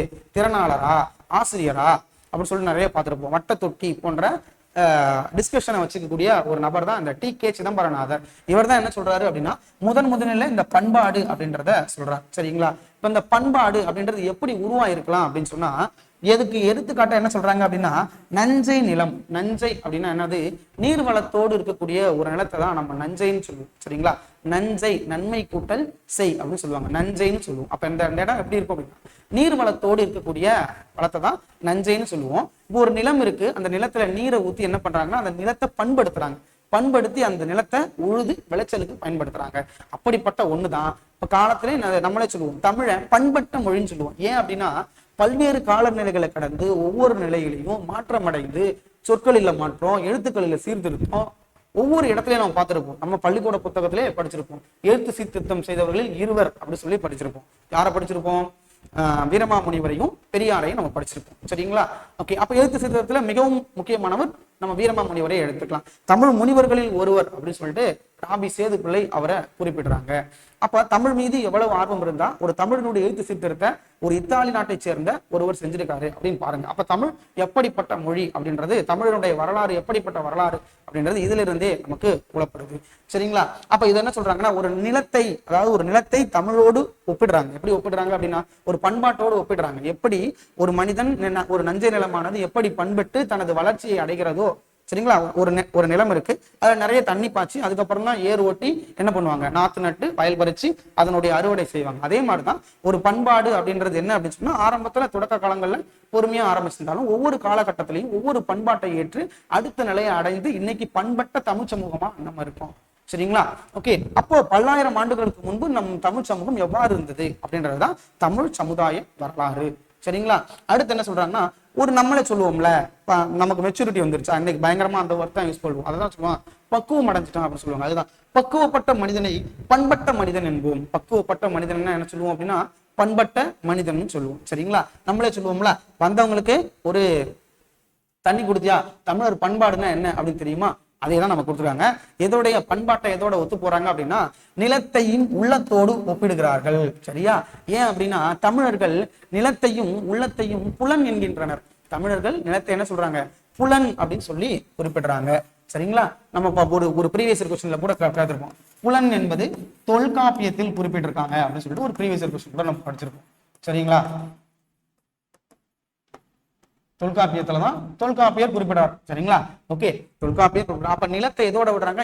அப்போ இந்த தமிழ் சமுதாயமானது உள்ளத்துல இருக்கக்கூடிய பண்பட்ட ஒவ்வொரு இடத்துலயும் மாற்றங்கள் அடைந்து அடைந்து ஆட்டோமேட்டிக்கா என்ன ஆயிருக்கு? இன்னைக்கு பண்பட்டு இருக்கு. அதே மாதிரிதான் ஒரு நிலத்தை உழுகிறார்கள், உள்ளத்தை உழுகிறார்கள். நம்ம பார்த்திருப்போம். அதுக்குதான் கொடுத்திருப்பாங்க, புலவர்கள் மக்களின் உள்ளத்தை உழுதனர் அப்படின்னு சொல்றாங்க. நீங்களே பாருங்களேன், ஒரு கற்றறிந்த மக்கள் என்ன பண்ணுவாங்க அப்படின்னா, ஒரு புலவர்கள் என்ன பண்ணுவாங்கன்னா நல்ல கருத்துக்களை ஊர் ஊரா சென்று விதைப்பாங்க. அப்போ அந்த மக்களுடைய மனம் பக்குவப்பட்டு எது சரி எது தவறு அப்படின்னு சொல்லி சொல்லுவாங்க. அதனாலதான் இங்க சொல்லுவாங்களா, நாயனார் சொல்லோர் உழவர் பகை வேண்டாம் என எச்சரித்தனர். அப்ப இங்க பாருங்களேன், யாரெல்லாம் உழவர்னு சொல்லுவோம்? ஒரு பண்பட்ட நிலத்தை ஒரு உழக்கூடிய ஒரு விவசாயிய நம்ம உழவர்னு சொல்லுவோம். அதே மாதிரி புலவர்களையும் எவ்வளவு சொல்றாங்கன்னா, அவர் என்னது? நிலத்தால் உழுபவர் அல்ல, உள்ளத்தில் தனது சொல்லால் உழுபவர். சரிங்களா? தனது சொல் தான் அவருடைய ஏர். அதன் கூட்டி தான் அவர் என்ன பண்றாரு. அதனாலதான் இங்க ஒரு வேர்டே கொடுத்துருக்கேன். என்ன கொடுத்துருக்கேன்னா, நாயனார் என்ன சொல்றாரு அப்படின்னா, யாருக்கிட்ட பகை வச்சுக்க கூடாது அப்படின்னு சொன்னா சொல்லோர் ஒருவருடைய வேண்டாம் என எச்சரித்தார் அப்படின்னு சொல்லி கொடுத்துருக்காங்க. சரிங்களா? பகைவர் மனமும் புண்பட்டு வருந்தலாகாது என்று எண்ணி கண்ணோட்டத்தோடு வாழ வேண்டும் என்றார் வள்ளுவர். நீங்களே யோசிச்சு பாருங்களேன், நமக்கு பகைவன் அப்படின்னு சொன்னா என்னது? எனக்கு ஒரு கண்ணில் அடிபட்டா இன்னொரு கண்ணில் அவனுக்கு அடிபடணும் அப்படின்றதான் இருப்போம். ஆனா வள்ளுவர் என்ன சொல்லியிருக்காரு பாருங்க, பகைவர் மனமும் புண்பட்டு வருந்தலாகாது என்று எண்ணி. இது எதை குறிக்கிறது அப்படின்னா, ஒரு மனிதனுடைய அக வளர்ச்சியை கொண்ட கண்ணோட்டத்தை குறிக்கிறது. சரியா? அகம் என்றால் என்ன சொன்னேன்? பண்பாடு சார்ந்தது. அப்ப பண்பாடு சார்ந்து யார் சொல்லியிருப்பா? கட்டாயமா வள்ளுவர் தான் சொல்லியிருக்காரு. சரிங்களா? நமக்கு இருக்கக்கூடிய அதுக்குதான் ஒரு திருக்குறள் கொடுத்துருக்காங்க, பெய கண்டும் நஞ்சுண்டமையா நயதக்க நாகரிகம் வேண்டுபவர் அப்படின்னு சொல்லிட்டு கொடுத்துருக்காங்க. அப்ப இவருமே என்ன பயன்படுத்திருக்காரு அப்படின்னா நாகரிகம் அப்படின்ற சொல் இங்க பயன்பட்டிருக்கு. நம்முடைய பண்பாடு எப்படி இருந்திருக்கு அப்படின்னு சொன்னா, முந்தை இருந்து நட்டோர் கொடுப்பின் நஞ்சு முன்பார் நனிநாகரிகர். அதாவது விருந்தோம்பல் என்பது தலையாய பண்பு. சரிங்களா? அதாவது நம்ம நிறைய விருந்தோம்பலை பத்தி ஒரு பாடமே நமக்கு 9வது புத்தகத்துல அருமையா நிறைய கொடுத்திருப்பாங்க. என்ன சொல்லிருப்பாங்க அப்படின்னு சொன்னா, விருந்தோம்பல் ஒருவனுடைய ஒழுக்க பண்புகளில் பெண்களுக்குடைய ஒழுக்க பண்புகளில் ஒன்றுதான் விருந்தோம்பல். ஆனால் அந்த விருந்தோம்பல் என்பது தமிழ் சமுதாயத்தினுடைய பண்பாகவும் இருக்கு. இன்னமும் நாம ஒருத்தவங்க வீட்டுக்குள்ள வந்தா என்ன பண்ணுவோம்? ஒரு சொம்புல தண்ணி கொண்டு போய் கொடுப்போம். அவங்க என்ன மனநிலை வந்திருக்காங்க, எப்படி வந்திருக்காங்க அப்படின்னு நமக்கு தெரியாது. சரிங்களா? அப்போ ஒரு தண்ணி கொடுக்கும்போது அவங்க கொஞ்சம் ஆசுவாசப்பட்டு வெயில்ல வந்திருக்கலாம், மழையில வந்திருக்கலாம், இல்ல பதட்டமான சூழ்நிலை வந்திருக்கலாம். இதெல்லாம் எதை குறிக்குது அப்படின்னா தன்னுடைய விருந்தோம்பலை குறிக்குது. நம்ம வீட்டுக்கு வந்தவங்க வெளியில போறாங்க அப்படின்னு சொன்னா என்னது?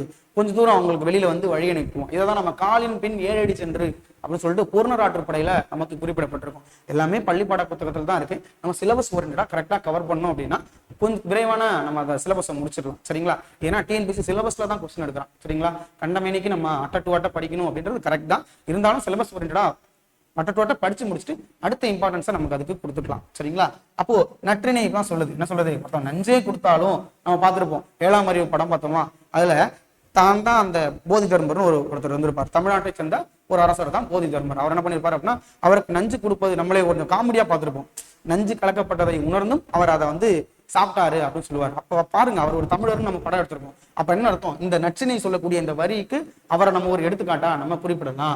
முந்தை இருந்து நன்ட்டோர் கொடுப்பின் நஞ்சும் முன்பார் நனிநாகரிகர், புகழெனும் உயிரும் கொடுப்பிர் பழியனும் ஏத்துக்க மாட்டாங்க. ஒரு புகழ் கிடைக்கக்கூடியது அப்படின்னு சொன்னா, இப்ப நான் இறந்துட்டா எனக்கு ஒரு புகழ் கிடைக்கும் அப்படின்னா அந்த நான் இறக்கிறது கூட தயங்க மாட்டாங்க. அதுதான் புகழெனும் உயிரும் கொடுப்பார். ஒருவேளை ஒரு செயலை செஞ்சா பழி வந்துடும் அப்படின்னா அந்த செயலை செய்யவே மாட்டாங்க அப்படின்னு சொல்றாங்க. அப்ப புகழ் கிடைக்கணும் அப்படின்னா தன் உயிரையும் கொடுக்கலாம்.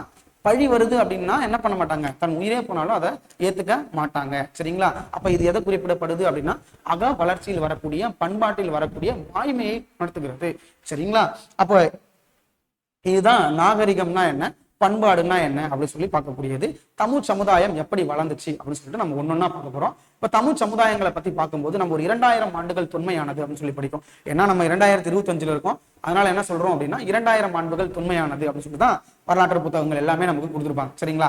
இதை எப்படி எடுத்துக்கலாம் அப்படின்னா கிபி கிமு அப்படின்னு சொல்லுவாங்க. கிறிஸ்து பிறப்பதற்கு முன், கிறிஸ்து பிறப்பதற்கு பின் அப்படின்னு சொல்லிட்டு நம்ம படிச்சிருப்போம். இதை பொறுத்தவரை நமக்கு இருக்கக்கூடிய சான்றுகள் என்னென்ன அப்படின்னு சொன்னா கல்வெட்டுகள், இலக்கியங்கள் அப்படின்னு சொல்லிட்டு பார்க்கும்போது முதல் சான்றுகளாகவே நம்ம என்ன எடுத்துக்கிறோம் அப்படின்னா இலக்கியங்கள் எடுத்துக்கிறோம். இந்த இலக்கியங்கள் சங்க இலக்கியங்கள் மட்டும்தான் எடுத்துக்கிறோமா அப்படின்னா தமிழர்கள் வெவ்வேறு நாடுகளோடு தொடர்பு கொண்டிருந்தாங்க. நம்ம பார்த்திருப்போம், கிரேக்கர்களோடும் ரோமாபுரியர்களோடும் சீனர்களோடும் மலாயாவை சேர்ந்தவர்களோடும் நியூசிலாந்து நாட்டுகளில் ஒரு வெலிங்டன் அருங்காட்சியகத்துல ஒரு மணி இருக்குன்னு சொல்றாங்க. அப்ப அவங்களோடலாம் தொடர்பு வைத்திருந்தாங்க. திரைக்கடல் ஓவியம் திரவியம் தேடு அப்படின்னு சொல்றாங்க. அப்படின்னா அது வெளிநாடு போய் திரவியம் தேடி வா அப்படின்னு சொல்றாங்க.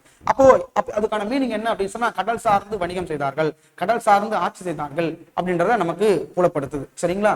சரி, அப்ப அப்படிப்பா அங்க கொடுத்துறாங்க. என்னென்ன நூல்கள் அப்படின்னு சொன்னா சங்க நூல்கள்னு சொல்றாங்க. சங்க நூல் அப்படின்னு சொன்னா நமக்கு தெரியும், பாட்டும் தொகையும் 18 நூல்கள் சொல்லுவோம். 17 மேல் கணக்கு நூல்கள், 17 கீழ்கணக்கு நூல்கள் அப்படின்னு சொல்லிட்டு 2 வகையா பிரிப்பாங்க. இது இல்லாம 50 காப்பியங்கள் இருக்கு, 5 காப்பியங்கள் இருக்கு, இக்கால இலக்கியம் இருக்கு, பக்தி இலக்கியம் இருக்கு.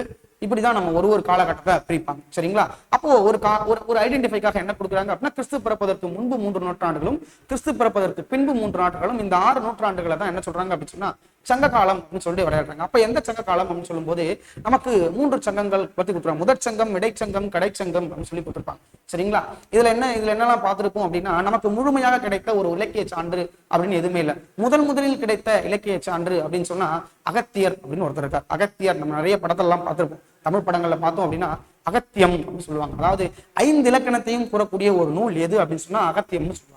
கவனிங்க, 5 இலக்கணத்தையும் கூறக்கூடிய நூல்கள் இருந்தா அதை சொல்லுவோம். அப்ப 5 இலக்கணத்தையும் சொல்லக்கூடிய நூல் இருக்கு அப்படின்னா, அகத்தியர்களுடைய மாணவர்களில் 11 ஒருவர் தான் என்னது தொல்காப்பியம் எழுதிய தொல்காப்பியர்னு சொல்றாங்க. அவருடைய பேர் தொல்காப்பியரான்னு நமக்கு தெரியாது, அவர் எழுதிய நூல் தொல்காப்பியம். அதனால் மரியாதை நிமித்தமாக யூஸ் பண்ணுவோமா, அப்ப அதனால தொல்காப்பியர் அப்படின்னு சொல்றாங்க. அப்ப 10 மாணவர்கள்ல ஒரு மாணவர் தான் தொல்காப்பியர். அவர் எழுதிய தொல்காப்பியம் தான் 3 இலக்கணத்தை சொல்லுது அப்படின்னு சொல்லி நம்ம படிச்சிருப்போம். சரிங்களா? அது புரியாம தான் நாம என்ன பண்றோம், பவனந்தி முனிவரால் நன்னூறு எழுதப்பட்டது 2 இலக்கணத்தை கொண்ட நூல். அப்போ ஒரு நூலுக்கு இலக்கணம் இருக்கு அப்படின்னா அந்த நூல் அதுக்கு முன்னாடி பேசப்பட்டிருக்கணும், அதுக்கு முன்னாடி அது எழுதப்பட்டிருக்கணும், அதுக்கு முன்னாடி பேசப்பட்டிருக்கணும், அதுக்கு முன்னாடி அது என்ன பண்ணிருக்கணும், உணரப்பட்டிருக்கணும். அப்போ தமிழ் மொழியினுடைய தொன்மை இதிலிருந்தே புலப்படுகிறது. அப்ப ஒரு மொழிக்கு இலக்கணம் இருக்கிறது அப்படின்னு சொன்னா அந்த மொழி பண்பட்ட மொழி அப்படின்னு சொல்லுவாங்க. அதனாலதான் தமிழை பண்பட்ட மொழி, திருந்திய செம்மொழி அப்படின்னு நம்ம நிறைய வார்த்தைகளை பயன்படுத்துறோம். தமிழை செம்மொழியா அறிவித்த ஆண்டு 2004 அப்படின்னு சொல்லி நம்ம படிச்சிருப்போம்.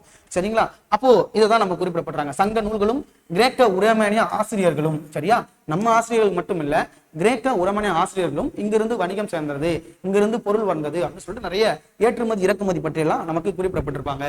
அடுத்து பார்ப்போம் அப்படின்னா, நம்ம ஸ்கூல் புக்ல ஒரு ப்ரீவியஸ் இயர்ல கேட்ட ஒரு கொஸ்டின் தான். வி கனக சபை அப்படின்னு ஒருத்தர் என்ன பண்றாரு அப்படின்னா, 1090 ஆண்டுகளுக்கு முற்பட்ட தமிழகம் அப்படின்னு சொல்றாங்க. நம்ம சொல்லிட்டேன், கிறிஸ்து பிறப்பதற்கு முன்பு நூற்றாண்டுகள், பின்பு 3 நூற்றாண்டுகளை சங்க காலம்னு சொல்றாங்க. அந்த நடப்பட்ட காலத்தை களப்பிரர்கள் அப்படின்ற ஒருத்தவங்க வந்து ஆண்டாங்க. அந்த காலத்தை 2 காலம்னு சொல்றாங்க. உண்மையிலுமே அது ஒரு வரலாற்று பிழை தான். களப்பிரர்கள காலம் 2 காலம் கிடையாது. அது வந்து ஒரு பக்தி இலக்கிய காலங்களுடைய தொடர்ச்சி அப்படின்னு சொல்றாங்க. குண்டலகேசி, வளையாபதி போன்ற நூல்கள்லாம் அந்த காலத்துலதான் தோன்றி இருக்கிறதா நம்ம படிச்சிருப்போம். சரிங்களா? சரி, அப்போ ஒரு 3 நூற்றாண்டுகளா இவங்க தான் ஆண்டாங்க. அதுக்கப்புறம் பல்லவர்களுடைய காலம் 6ஆம் நூற்றாண்டு முதல் 9ஆம் நூற்றாண்டு வரை அதை பக்தி இலக்கியங்களினுடைய காலமா வரையறுக்கிறாங்க. அடுத்து சோழர்களுடைய காலம், அடுத்து எல்லாருமே அங்கங்க குறுநில மன்னர்களா ஆண்டிருப்பாங்க அப்படின்னு சொல்லி நிறைய படிச்சிருப்போம். சரிங்களா? நம்ம பொறுத்த வரைக்கும் மூவேந்தர்கள் பற்றிய படிக்க வேண்டியது, மூவேந்தர்களும் கடையேழு வள்ளல்களை பற்றி நம்ம தமிழ் சமுதாய வரலாறு கட்டாயமா படிப்போம். சரிங்களா? அவங்களுடைய தோற்றம் எப்படி இருந்துச்சு, அந்த தோற்றத்தை பத்தின விவாதம் கருத்துக்களை நம்ம பார்ப்போம். சரிங்களா? அப்ப இதான் சொல்றாங்க, 1090 ஆண்டுகளுக்கு முற்பட்ட தமிழகம் அப்படின்ற ஒரு நூலை யார் எழுதுறா அப்படின்னா வி கனக சபை. சரிங்களா? B.S. ஸ்மித் ஒன்னு எழுதுறாரு, இந்தியாவின் பழைய வரலாறு அப்படின்னு சொல்றாங்க. எல்லாம் பாத்துங்க, தமிழகத்தின் பழைய வரலாறுன்னு சொல்லல, என்ன சொல்றாங்க, இந்தியாவினுடைய பழைய வரலாறு. சரிங்களா? ஏன்னா இன்னைக்குதான் நம்ம தமிழ்நாடு, சென்னை மாகாணம் தான் இருந்துச்சு.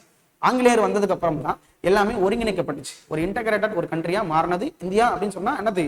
இதுக்கு முன்னாடி பாகிஸ்தான், இந்தியா எல்லாமே ஒண்ணு, வங்காளதேசம் எல்லாமே ஒன்னாதான் இருந்தோம். அது வந்து ஒரு பிரிக்கப்பட்ட சுதேச அரசுகளால ஆண்டப்பட்டு வந்துச்சு. ஒவ்வொரு ஆட்சியாளர்களும் தன்னை விரிவுபடுத்தி ஆண்டுட்டு வந்திருப்பாங்க.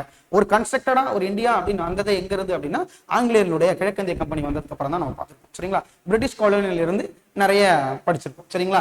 அது நமக்கு தேவையில்லை. அப்ப சங்க காலத்தை பத்தி சொல்லக்கூடிய நூல்கள் தான் நமக்கு குறிப்பிடப்படுது. அடுத்து என்ன சொல்றாங்க அப்படின்னு சொன்னா, இதுல என்ன கொடுத்துருக்காங்க அப்படின்னா மூன்றாம் சங்கத்தை பத்தி நம்ம நிறைய பார்த்திருப்போம். சங்க காலம்னு சொன்னா நிறைய படம்லாம் வந்திருக்கும். நெற்றிக்கண் திறப்பினும் குற்றம் குற்றமே அப்படின்னு சொல்லிட்டு நக்கீரர் சொல்லியிருப்பார். அப்போ ஒரு பாண்டிய நாட்டுல குழுமி இருந்த ஒரு ஊர்ல மதுரை தான் நம்ம சொல்லிடுவோம், தென்மதுரை, வடமதுரை, இன்றைய மதுரை அப்படின்னு சொல்லிட்டு முடிப்பாங்க. முதற்சங்கம், இடைச்சங்கம், கடைச்சங்கம், கபாடபுரங்களால் காவு கண்ட பின்னும் அப்படின்னு சொல்லி நிறைய பார்த்திருப்போம். அப்படின்னா என்ன அர்த்தம் அப்படின்னா கடல் கோளினால நிலங்கள்ல ஏற்படக்கூடிய மாற்றங்கள் நம்மளே பாக்குறோம். இன்னைக்கு வந்து ஒரு 100 ஆண்டுகளுக்கு முன்பு பாத்தீங்கன்னா கடற்கரை ஓரமா இருக்கக்கூடிய கிராமங்கள் எல்லாமே இருந்துச்சு நிறைய. இப்ப நிறைய கடல் உள்ள வந்திருக்குன்னு சொல்றாங்க. ஒரு சில இடத்துல கடல் உள்ள போயிருக்கு அப்படின்றத பாக்குறோம். அப்போ ஒரு 1000 ஆண்டுகள் 1000 ஆண்டுகள் போது அப்ப கட்டாயமா ஏதாவது ஒரு பூகம்பங்களாக இருந்திருக்கலாம், தொடர் மழைகளாக இருந்திருக்கலாம், இப்படி கூட அது அழிஞ்சிருக்கலாம் அப்படின்னு சொல்லி நம்ம படிச்சிருப்போம். லெமூரியா காண்டம்னு ஒரு கண்டம் இருந்ததாகும், அது மடிச்சு அப்படின்னு சொல்லிட்டு நம்ம நிறைய படிச்சிருப்போம். சரிங்களா? அது எதையுமே அல்லது ஒரு ஆய்வின் மூலமா தான் சொல்றாங்க. சரிங்களா? ஒரு ஆய்வின் மூலமா சொல்லக்கூடிய ஒன்றாகத்தான் இருக்கு. சரிங்களா? அப்ப அந்த ஆய்வுபடுத்தப்படுது எது? ஒரு இலக்கியங்கள் தான் ஆய்வுபடுத்தப்படுது. சரிங்களா? அடுத்தது மூவேந்தர்கள். நம்ம தமிழகத்தை பொறுத்த வரைக்கும் வரலாறு அப்படின்னு சொன்னா சேர, சோழ, பாண்டியன் அப்படின்னு சொல்லிட்டு 3 சொல்லுவோம். யாரை சொல்லுவோம்? சேரனையும் சோழனையும் பாண்டியனையும் சொல்லுவோம். இப்ப இந்த மூவரில் முதன்மையானவர் யார் அப்படின்னு சொன்னா நம்ம சேரர்களை தான் குறிப்பிடுறாங்க. அப்ப மூவேந்தர்களை பத்தி சொல்லுவாங்க. அசோகர் கல்வெட்டு என்ன சொல்லுது அப்படின்னா மூவேந்தர்களை பத்தி சொல்லுது. அசோகர் யார் அப்படின்னு சொன்னா அதாவது கலிங்க போருக்கு பின், அதாவது வெற்றிக்கு பின் போரை துறந்த முதலரசர். சரிங்களா?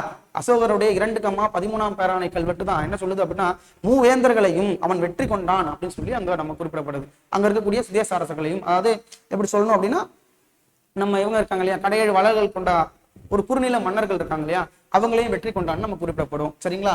அடுத்து சிலப்பதிகாரம், அதாவது செங்குட்டுவன் பற்றி சொல்லுது. சிலப்பதிகாரம் இயற்றியவன் யார்? செங்குட்டு. அதாவது சிலப்பதிகாரத்தினுடைய பொது 2ஆம் நூற்றாண்டு சிலப்பதிகாரம் எழுதியவர் இளங்கோவடிகள். இளங்கோவடிகளினுடைய அண்ணன் தான் இந்த சேரன் செங்குட்டுவன். சரிங்களா? அப்ப இவனே முதல் அரசனாக பாராட்டப்படுகிறான். சேர அரசர்களை பற்றிய ஒரு 10 அரசர்களை பற்றி நூறக்கூடிய ஒரு வரலாற்று பெட்டகமா இருக்கக்கூடியது எது அப்படின்னா பதிற்று 10 அப்படின்னு ஒரு நூல் தான் இருக்கு. சரிங்களா? அடுத்தது களப்பிரர்கள் காலம் 250. சரிங்களா? கடைச்சங்க நூல்கள் தோன்றிய காலமே அப்படின்னு சொல்லுவாங்க. சரிங்களா? கடைச்சங்க நூல்கள் தோன்றிய காலம், அதாவது சங்க இலக்கியம், சங்க மருவிய இலக்கியம், பக்தி இலக்கியம் அப்படின்னு சொல்றோம். அதை நம்ம வரிசைப்படுத்தணும். சரிங்களா? ஓகே, அடுத்து போலாமா? அதாவது பாருங்க, வான் புகழ் மூவர். மூவேந்தர்களை பற்றி நம்ம தமிழக வரலாறு பத்தி படிக்கணும்னா மூவேந்தர்களை நம்ம மறுக்க முடியாது. சரிங்களா? அப்போ வான் புகழ் மூவர் யார்? அந்த மூவர் சேரன், சோழன், பாண்டியன் அப்படின்னு சொல்லிட்டு யார் சொல்லியிருக்கா அப்படின்னா தொல்காப்பியமே சொல்லியிருக்கு. சரிங்களா? ஒரு சென்டென்ஸ் நம்ம கொடுத்துருக்காங்க. இதையே நமக்கு ப்ரீவியஸ் இயர் கொஸ்டின்ல வினாக்களாகவும் கேட்கப்பட்டிருக்கு. மூவேந்தர்களுடைய தோற்றம் பற்றி எதெல்லாம் கொடுக்குறாங்க நம்ம எதிர்பார்க்கலாம். என்னது? வால்மீகி எழுதிய ராமாயணம், மகாபாரதம், அர்த்த சாஸ்திரம், அசோகர் கல்வெட்டு. நாம முன்னாடியே பார்த்துட்டோம். அசோகர் கல்வெட்டு வந்து 2,13 பேராணை கல்வெட்டு மூவேந்தர்களை பற்றி சொல்லுது அப்படின்னு சொல்லி பார்த்துட்டோம். அர்த்த சாஸ்திரம் கௌடில்யர் எழுதிய அர்த்த சாஸ்திரம் அப்படின்ற நூல் வந்து நம்ம மதுரையினுடைய பத்தி விரிவா சொல்லியிருக்கும். சரிங்களா? அடுத்தது மகாபாரதம் போர் நடக்கும் சொல்லியிருப்பாங்களா, அந்த மகாபாரத போருக்கு வீரர்களுக்கு ஒரு தென்னாட்டை சேர்ந்த ஒரு பாண்டியன் மன்னன் தான் உணவு பரிமாறினான் அப்படின்னு சொல்லி சொல்லுவாங்க. சரிங்களா? அதாவது பாரத போர் மகாபாரதம்லாம் பார்த்திருப்போம். சரிங்களா?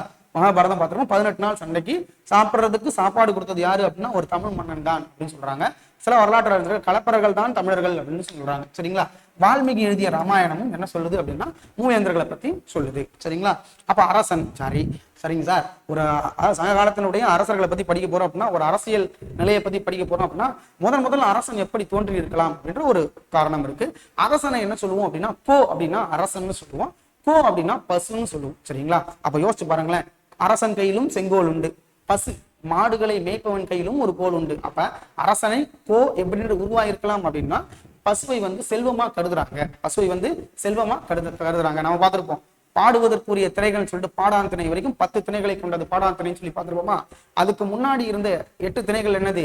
ஆணிரை கவர்தல், ஆணிரை மீட்டல் அப்படின்னு சொல்லி வெச்சி, கரந்தை, உச்சி, நொழிஞ்சி அப்படின்னு சொல்லிட்டு தும்பை, வாகை, பாடான், கைக்கிளை அப்படின்னு சொல்லிட்டு ஒரு 10 திணைகளை நம்ம படிச்சிருப்போம். அது வந்து அதுலயுமே நமக்கு நிறைய இருக்கு. ஒருத்தவங்க 9 திணைகள் சொல்லுவாங்க, 12 திணைகள் சொல்லுவாங்க.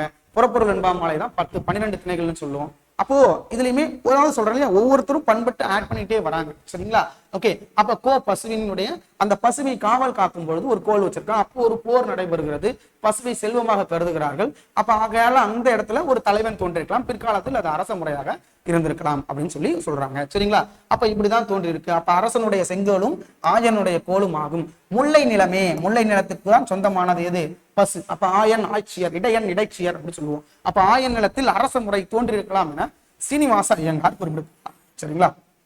ஏற்கனவே சொன்னேன், நகரங்கள் எங்கு தோன்றிருக்கலாம் சொல்றாங்க, ஒரு மருத நிலத்துல தோன்றிருக்கலாம் அப்படின்னு சொல்றாங்க. முல்லை நிலத்துல அரச முறை தோன்றிருக்கலாம் அப்படின்னு நமக்கு சொல்றாங்க. சரிங்களா? அடுத்து பாருங்க, இப்போ இந்த மூவேந்தர்களில் முன்னுரிமை உடையவன் சேரனே அப்படின்னு சொல்றேன். அப்படின்னா இந்த சேரர்களுடைய சின்னம் பாருங்க, வில் யார் வச்சிருப்பான்? நம்ம எல்லாமே ஒரு ட்ரைப், பழங்குடியினர். அப்போ சேரனுடைய இது என்ன அப்படின்னு சொன்னா நமக்கு வந்து என்னது? மலையும் சார்ந்த நிலமும். அங்கு ஒரு வேட்டையாடக்கூடிய ஒரு வில்லாளிகள், வில்லில் சிறந்த ஒருவனை அரசாட்சி செய்திருக்கலாம். சரிங்களா? அப்படி சொல்றாங்களே, வேடர்களே அரசராக இருந்திருக்கலாம் என்று டாக்டர் சுப்பிரமணியம் குறிப்பிடுகிறார். சரிங்களா? சேரர்கள் எவ்வாறு உருவாயிருக்கலாம்? இப்படியே உருவாயிருக்கலாம். சரிங்களா? ஓகே, அவருடைய சின்னம் என்னது? வில். அப்போ விற்கலையில் தலை சிறந்தவனையே நம்ம சொல்லுவோம். சரிங்களா? அது ஏ கலைவன், ஏ கலை அப்படின்னு சொல்லுவாங்க. அப்ப வில்ல வந்து பயங்கரமா யூஸ் பண்றவன் என்ன பண்ணுவான் அப்படின்னு சொன்னா, ஒரு சில மக்களை அவன் காப்பவனாக இருப்பான். விலங்குகளிடமிருந்து மக்களை பார்த்திருக்கலாம். சரிங்களா? அதனால அவனை அரசன்னு சொல்லியிருக்கலாம். இங்கு ஆணிரைகளுக்காக என்ன பண்றாங்க? போரிட்டு அதனுடைய வீரத்தை வெளிப்படுத்தலாம். அங்கு அரசனாக ஒருத்தன் உருவாயிருக்கலாம் அப்படின்னு நமக்கு சொல்றாங்க. சரிங்களா?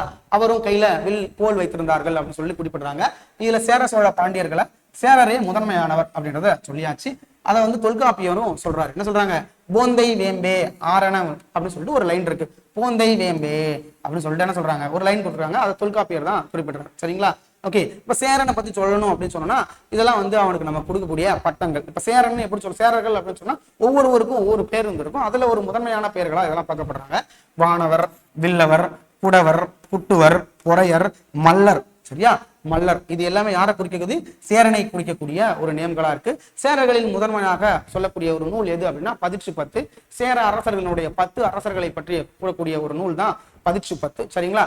அதில் முதல் 10ம் இரண்டாம் இறுதி 10ம் நினைக்கிறேன் நமக்கு கிடைக்கவில்லை. இதுவரை 72 பாடல்கள் மட்டுமே நமக்கு கிடைச்சிருக்கு. இந்த பதிற்று தான் இரும்பு கடலை அப்படின்னு சொல்லுவாங்க. படிக்க முடியாது. ஏன் படிக்க முடியாது அப்படின்னு சொல்லும்போது, பிற்காலத்துல அதை படிக்கும் பொழுது அவங்களுக்கு ரொம்ப கஷ்டமா இருந்துச்சு. அதனாலதான் சொல்றாங்க, கடலை சாப்பிட்றோம், கடலை வந்து கடிக்கவே முடியல, ஒரு இரும்பு போட்டு வாயில போட்டோம் என்ன எப்படி இருக்கும் அப்படின்னு சொன்னா நம்ம என்ன பண்ணுவோம்? கடிக்க முடியாது இல்லையா? அப்ப இதுதான் குறிப்பிடுறாங்க. சோழன் அப்படின்னு சொன்னாலே இளஞ்சே சென்னியினுடைய மகன் கரிகால வளவன். கரிகாலன் இருக்கான் இல்லையா? நம்ம பார்ப்போம். கல்லணையை கட்டியவன் கரிகாலன். சென்னி, செம்பியன், வளவன், கிள்ளி இவங்க எல்லாமே சோழர்களை குறிக்கக்கூடியதா இருக்கு. பாண்டியன் என்றால் மீன். பாண்டியனுடைய சின்னத்துல என்ன இருந்திருக்கும்? மீன் சின்னம் பொறிக்கப்பட்டிருக்கும். மீனவன், கௌரியர், பஞ்சவர், தென்னவன். சரிங்களா? தென்னவன் விஜயகாந்த் படம் கூட வந்துச்சு. தென்னவன் அப்படின்னா மதுரையை சேர்ந்தவன் அப்படின்னு சொல்லிட்டு தென்னவர். இது எல்லாமே சேர சோழ பாண்டியர்களை குறிப்பிடக்கூடிய ஒரு பட்டங்கள். சரிங்களா? அப்போ அடுத்து எப்படிலாம் குறிப்பிடுறாங்க அப்படின்ட்டு பார்ப்போம். இப்போ தலைவன், இன்னொன்னு மன்னன் சொல்றாங்க. மன்னனை என்ன சொல்றாங்க அப்படின்னு சொன்னா கடவுளுக்கு இணையானவன் அப்படின்னு சொல்றாங்க. மன்னனுடைய தீர்ப்பே இறுதி தீர்ப்பு அப்படின்னு சொல்லி நம்ம பார்ப்போம். அப்ப கோயில் அப்படின்னு சொல்றோம். இன்னைக்கு கோவில்ல அப்ப இறைவன் சொல்லியாச்சு. அப்ப கோயில்னு யாரை குறிப்பிடுறாங்க அப்படின்னா, அரசன் இருக்கக்கூடிய இடத்தையும் கோவில்னு சொல்லலாம். கடவுள் இருக்கக்கூடிய, ஏன்னா கடலுக்கு அவனே இணையானவன். அப்ப கோயில் அப்படின்னு சொல்லி நம்ம குறிப்பிடப்பட்டிருக்கு. மூத்த மகனே, அதாவது ஒருத்தன் அரியணை ஏறணும் அப்படின்னா ஒரே குவாலிபிகேஷன் தாங்க, அவன் மூத்த பையனா இருக்கணும். அப்ப அது மூத்த மகனே அரியணை ஏறுவான் அப்படின்னு சொல்லி பார்த்திருப்போம். நாமளே பூங்குன்றார் என்ன பண்ணுவாரு அப்படின்னா, சேரன் செங்குட்டுவனுடைய அங்க கிட்ட போயிட்டு சேரன் செங்குட்டுவன் நாடாள மாட்டான், இளங்கோதான் நாடாடுவார் அப்படின்னு சொல்லி சொல்லுவார். அதனால என்ன பண்ணுவார்னா, அவர் துறவரம் கொண்டு புனவேர் கூட்டத்துல போய் அவர் என்ன பண்ணுவாரு, தன்னுடைய வாழ்க்கை இருப்பாரு, தான் அண்ணன் தான் நாடாளணும் அப்படின்னு சொல்லுவாங்க. அப்ப இளங்கோ அப்படின்றது என்னன்னா இளையவனை எல்லாத்துக்குமே சொல்லக்கூடிய ஒரு பட்ட பெயர்கள் தான் சொல்லுவாங்க. அப்ப அரசுரிமை யாருடையதா இருந்துச்சு? மூத்த மகனே. மூத்த மகன் இல்லைன்னா தான் இளைய மகன் பெறும். அப்ப மூத்த மகனே பட்டம் பெறும் என்று யார் கூறுது அப்படின்னா சிலப்பதிகாரம் கூறுகிறது. மூத்த மகனே, அதான் சொன்ன இல்லையா, அந்த கதைகள் அங்குதான். ஓகே, இளையோர் இளங்கோ என்பார்கள். அதனாலதான் இளங்கோ அடிகள் சொல்லி நம்ம படிச்சிருப்போம். இளஞ்சேரல், இளஞ்செழியன். சரிங்களா? இது எல்லாமே யாரை குறிக்குது அப்படின்னா இரண்டாவது மூன்றாவது உள்ள எனது மகன்களை குறிக்கிறது. அப்ப மூத்த மகன் தான் அரசு கட்டுகள். அடுத்து என்ன சொல்றாங்கன்னா ஆட்சி உரிமை, அதாவது ஆட்சி உரிமை எனக்கானது அப்படின்னு சொல்லும்போது அதை என்ன சொல்றாங்க அப்படின்னா தாயம்னு சொல்றாங்க. ஆட்சி உரிமை என்னது? தாயக உரிமைன்னு நம்ம சொல்லுவோம். நம்ம என்ன சொல்லுவோம்? தாய்நாடு அப்படின்னு சொல்றோமா, அதெல்லாம் இங்க இருந்தா வந்தது. தாயம் அப்படின்னு சொல்றாங்க. ஆட்சி உரிமை என்ன சொல்றாங்க? தாயம்னு சொல்றாங்க. கரிகாலன் தாய் வயிற்றில் இருந்து தாயம் எய்தினான் அப்படின்னு சொல்லி பட்டினப்பாலை கொடுக்கிறது. இந்த ஒரு பாருங்க, தாயம் பற்றி சொல்லக்கூடிய ஒரு நூல் எது அப்படின்னா கடிகளூர் உருத்திரங்கண்ணனார் எழுதிய என்னது? பட்டினப்பாலை. அது யாரை பத்தி சொல்லுது? கரிகாலன் தாய் வயிற்றில் இருந்து தாயம் எய்தினான் அப்படின்னு சொல்லுது. அப்ப தாயம் அப்படின்னா என்ன கூறுது? ஆட்சியுரிமை அப்படின்னு சொல்லுது. அப்ப ஆட்சியுரிமைக்கான வயது கிடையாது. சரிங்களா? இப்ப நம்ம ஓட்டர்ஸ் வாங்கணும் அப்படின்னா 18 வயசு வாங்கணும். எம்எல்ஏ ஆகணும்னா 25 வயசு ஆகணும் அப்படின்னு சொல்லிட்டு ஒரு குவாலிஃபிகேஷன் கொடுத்துருக்காங்க இல்லையா? அப்படிப்பட்ட எந்த குவாலிஃபிகேஷனுமே அங்க இல்ல. மூத்த மகனே அரியணை, மூத்த மகனுக்கே அரியணை. சரிங்களா? ஓகே, நம்ம பார்த்துப்போம். சேரல் நாட்டுல என்ன இருந்துச்சு அப்படின்னா மகள் வழி உரிமை இருந்துச்சான். நம்ம எல்லாமே பார்த்திருப்போம். மகன் வழி உரிமை அப்படின்னு சொல்லி பார்த்திருப்போம். அப்ப மகள் வழி உரிமைனா என்ன அப்படின்னு சொன்னா பெண்களுக்கு வழியிலையும் என்ன இருந்துச்சு அப்படின்னா அவங்களும் நாடாளலாம் அப்படின்னு சொல்லியிருக்காங்க. அப்படி இருந்தா கூறப்பட்டது. சரிங்களா? யாருடைய நாட்டுல? சேரனுடைய நாட்டுல தான். சோழ நாட்டிலையும் கிடையாது, பாண்டிய நாட்டிலையும் கிடையாது. அரசராக வயது வரம்பு இல்லை. மன்னனின் ஆயுட்காலமே ஆட்சி காலம். மன்னன் இருக்கும் வரை அவன் தான் ஆழ்வான். சரிங்களா? அவன் இறந்த பின்பே யாரு? மன்னன் இறந்த பின்புதான் அவனுடைய ஆட்சி காலம் முடிவரும். அதுக்கப்புறம் தான் அவனுடைய மகன் வரலாம். அதுக்கு முன்னாடி வர முடியாது. சரிங்களா? அதுக்கு முன்னாடியும் வந்திருக்காங்க, அவங்களையும் பார்ப்போம். சரிங்களா? 10 அப்படின்னு சொன்னா இரும்பு கடலை என்று ஒரு பெயர் பெற்ற ஒரு 8 தொகையான ஒரு நூல் தான். அந்த நூல்ல தான் என்ன சொல்றாங்க, சேரர்களை பற்றி, சேர அரசர்களை பற்றி குறிப்பிடப்படுது. சேர அரசர்களுடைய வரலாற்று பெற்றமாக இது கருதப்படுது. அடுத்தது மன்னன் முடிசூட்டப்படும் விழா நம்ம பார்த்திருப்போம். அரசு கட்டில் ஏறுதல் அப்படின்னு சொல்லி படிச்சிருப்போம். ஆனா இங்க பாருங்களேன், மன்னன் முடிசூட்டும் விழா ஆண்டுதோறும். சரிங்களா? நல்லா பாருங்க, அரசு கட்டில் ஏறுதல்னு படிச்சிருப்போம். சரிங்களா? மண்ணு மங்கலம் என்று அழைக்கப்படுது. சரிங்களா? மண்ணு மங்கலம், மங்கலம் என்றால் ஒரு நல்ல நிகழ்வா சொல்லக்கூடிய ஒரு நிகழ்வு தான் மண்ணு மங்கலம் அப்படின்னு சொல்றாங்க. இந்த ஒவ்வொரு வருஷமும் பிறந்த நாள் மாதிரி கொண்டாடுறாங்களாம். பிறந்த நாள் விழாவாக நான்மங்கலம் எனப்பட்டது. எல்லாம் பாத்துங்க, மன்னனின் முடிசூட்டு விழா ஆண்டுதோறும் கொண்டாடினார்கள். ஒவ்வொரு வருஷமும் கொண்டாடுறாங்க. ஒரு மன்னன் ஆட்சிக்கு வந்தனால ஒவ்வொரு வருஷமும் கொண்டாடுறாங்க. அது மண்ணு மங்கலம். பிறந்த நாள விழாவை நான்மங்கலம் என்று அழைக்கப்படுகிறது. சரியா? அடுத்தது மானம் பற்றி தமிழர்கள் நம்மளும் சொல்லுவோம். அதாவது நிறைய டைலாக்லாம், பாட்டுலாம் நிறைய பார்த்திருப்பாங்க. சினிமா பாடல்கள் தான் வந்திருக்கும். மானம் மானம் மானம் அப்படின்னு சொல்றாங்க. மானம்னா என்ன சார் அப்படின்னு சொன்னா, அது ஒரு அகம் சார்ந்த ஒரு பண்பு, அது ஒரு கலாச்சாரம், அது ஒரு பண்பாடு அப்படின்றதுதான் குறிப்பிடுறாங்க. அப்ப அந்த மானத்தை பத்தி தமிழர்களுடைய பண்பு என்னவா இருக்கு, என்னவா கருத்துக்களா இருந்திருக்கு அப்படின்னு சொன்னா நம்ம பார்க்கணும். அப்படின்னா, மானம் மொழிய உண்ணாதிருந்து உயிர் விட்டனர். தனக்கு மானம் போயிடுச்சு, நம்முடைய மரியாதை போயிடுச்சு அப்படின்னு சொன்னா சாப்பிடாம இருந்து உயிர் நீத்துருவாங்களா? அப்ப எது மானம்? சரிங்களா? எது மானம் அப்படின்னு ஒண்ணு இருக்கு இல்லையா? அப்ப ஃபர்ஸ்ட் என்னது? உண்ணா நோன்பு இருந்து உயிர் நீழ்வாங்க. அடுத்தது மக்கள் தன்மேல் வெகுண்டெழுந்த போது. மக்கள்னா யாரு அப்படின்னா, கோப்பெருஞ்சோழனுடைய மகன் என்ன பண்ணுவான் அப்படின்னா, தன் தந்தை மீது கோவப்படுவான். அப்போ அவன் அரசனாக இருந்த போது என்ன பண்ணுவான் அப்படின்னா, வடக்கிலிருந்து உயிர் நீத்தார் அப்படின்னு படிச்சிருப்போம். நம்ம என்ன படிப்போம்? கண்ணகனார் எழுதியது கோப்பெருஞ்சோழன் பிசிராந்தையனுடைய நட்பை விளக்குவாங்க. அப்ப அந்த நட்புக்கு அதை எப்படி விளக்குறாங்க அப்படின்னா, கோப்பெருஞ்சோழன் இறக்க முடிவு செய்யறான். சரிங்களா? கோப்பெருஞ்சோழன் இறக்க முடிவு செய்யறான். ஏன் இறக்க முடிவு செய்யறான்? தன் மகனே என்ன பண்றான் அப்படின்னா, தன் தந்தையை இழிவா நடத்துறான். அதுதான் சொல்றாங்க, தன் மக்கள் தன்மேல் வெகுண்டிருந்த போது. மக்கள்னா குடிமக்கள் கிடையாது. சரிங்களா? மக்கள் தன்மேல் வெகுண்டிருந்த போது கோப்பெருஞ்சோழன் வடக்கிலிருந்து உயிர் நீத்தார் அப்படின்னு சொல்றாங்க. சரிங்களா? அடுத்து பாருங்க, அப்போ ஒருத்தன் தப்பா பேசிட்டான்னாலே, தன் பையனே தன்னை பேசிட்டான் அப்படின்னு சொன்ன உடனே அதை ஒரு மானக்கேடா நினைச்சுக்கிட்டாங்க. சரிங்களா? அப்ப கரிகாலன் மற்றும் பெருஞ்சேரலாதன் இவங்க 2 பேருக்கு இடையே நடந்துதான் வெண்ணி போர்க்களம். வெண்ணி போர்க்களம், வெண்ணி போர்க்களம் அப்படின்னு ஒரு போர்க்களம் நடக்குது. இந்த போர்க்களத்துல கரிகாலனுக்கும் பெருஞ்சேரலாதனுக்கும் நடைபெறும் போது புறப்புண் பட்டுருச்சு. சரிங்களா? புறப்புண்னா என்ன அப்படின்னு சொன்னா, முதுகுல வெளியில காயம் ஆயிடுச்சு அப்படின்னு சொல்லும்போது, அங்கிருந்து அவன் எப்படி என்னோட நெஞ்சிலதான் பாயணும், என்னோட முதுகுல பட்டுருச்சு. அப்ப என்ன பண்றான், அதை ஒரு இழிவா நினைச்சு, புறமுதுகிட்ட தான் நினைச்சு நாணி உயிர் விட்டான். வெக்கி தலை குனிந்து உயிர் நீத்தான் அப்படின்னு சொல்லி பார்ப்போம். சரிங்களா? அரச சின்னங்களா எதெல்லாம் குறிப்பிடுறாங்க அப்படின்னா, படைக்கலம், கொடி, குடை, வெண்கொடை, முரசு, புறவி, களிறு, தேர், மாலை, முடி என தொல்காப்பியம் கூறுகிறது. சரிங்களா? அரச சின்னங்களா இவை அனைத்தையுமே யார் சொல்றாங்க அப்படின்னு சொன்னா தொல்காப்பியம் கூறுகிறது. இதெல்லாம் ஏன் இருக்கு அப்படின்னு சொல்லி நம்ம பார்த்திருப்போம். சரிங்களா? நம்ம பார்த்திருப்போம். இதுல முரசு அப்படின்னு சொல்றாங்க இல்லையா? முரசு அப்படின்னு சொன்னா அந்த காலத்துல தெய்வமா சொல்றாங்க. போர் முரசு, கொடை முரசு, 36 வகையான முரசுகள் இருந்ததாக சிலப்பதிகாரம் குறிப்பிடப்படுகிறது அப்படின்னு சொல்லி நம்ம பார்த்திருக்கோம். சரிங்களா? அப்ப முரசு என்ன சொல்றாங்கன்னா தெய்வமா வழிபடுறாங்க. அந்த முரசை வைக்கிறதுக்கு ஒரு கட்டில் இருக்கு. சரிங்களா? அந்த கட்டில் எதுக்கு அப்படின்னா, அந்த கட்டில யாருமே உட்காரக்கூடாது. அதுக்கு ஒரு மதிப்பான கட்டில். ஏன்னா முரசை தெய்வமா வழிபடுறாங்க. அப்ப தெய்வத்தை ஒரு வழிபடக்கூடிய ஒரு கட்டில வச்சிருக்காங்க. முரசு தான். சரிங்களா? ஒலிக்கக்கூடிய முரசு தான். ஓகே. அப்ப இந்த முரசுல நம்ம பார்த்திருப்போம் மோசிகிறனார் அப்படின்னு சொல்லிட்டு, மோசிகிறனார்னு ஒரு பார்த்திருப்போம். அந்த கட்டில போய் அயர்ந்து படுத்துறோம். அததான் என்ன சொல்லுவாங்க அப்படின்னு சொன்னா, என்ன சொல்லியிருப்பாரு, நமக்கு அதாவது தமிழல்லவா உறங்குகிறது அப்படின்னு சொல்றாங்க. சரிங்களா? தமிழல்லவா மோசிகிறனார் உறங்குனதை பார்த்து அந்த அரசன் என்ன சொல்றான் அப்படின்னா, உறங்குவது தமிழ் அல்லவா அப்படின்னு சொல்றாங்க. அப்ப இறைவனுக்கு மேலாக தமிழை விரும்பக்கூடிய புலவர்களை ஆதரித்தார்கள் தமிழ் மன்னர்கள் அப்படின்றத நம்ம இதுல இருந்து தெரிஞ்சுக்கலாம். சரிங்களா? இந்த முரசு கட்டில் ஏறுதல் அப்படின்னா இவங்களுக்கு மன்னனுக்கு வைத்த கட்டில் கிடையாது, அந்த முரசுக்கு வச்சிருந்த கட்டில். சரிங்களா? ஓகே. அப்ப ஏற்றுமதி இறக்குமதி பற்றி புலிச்சின்னம் பொறிக்கப்பட்டதாக பட்டினப்பாலை கூறுகிறது. சரியா? பூம்புகார் நகரத்துல துறைமுகம் இருந்துச்சு. அங்கு பல வகையான கப்பல்கள் வெளிநாட்டுல இருந்து கப்பல் வந்திருக்கும், ஏற்றுமதி இறக்குமதினும் போது.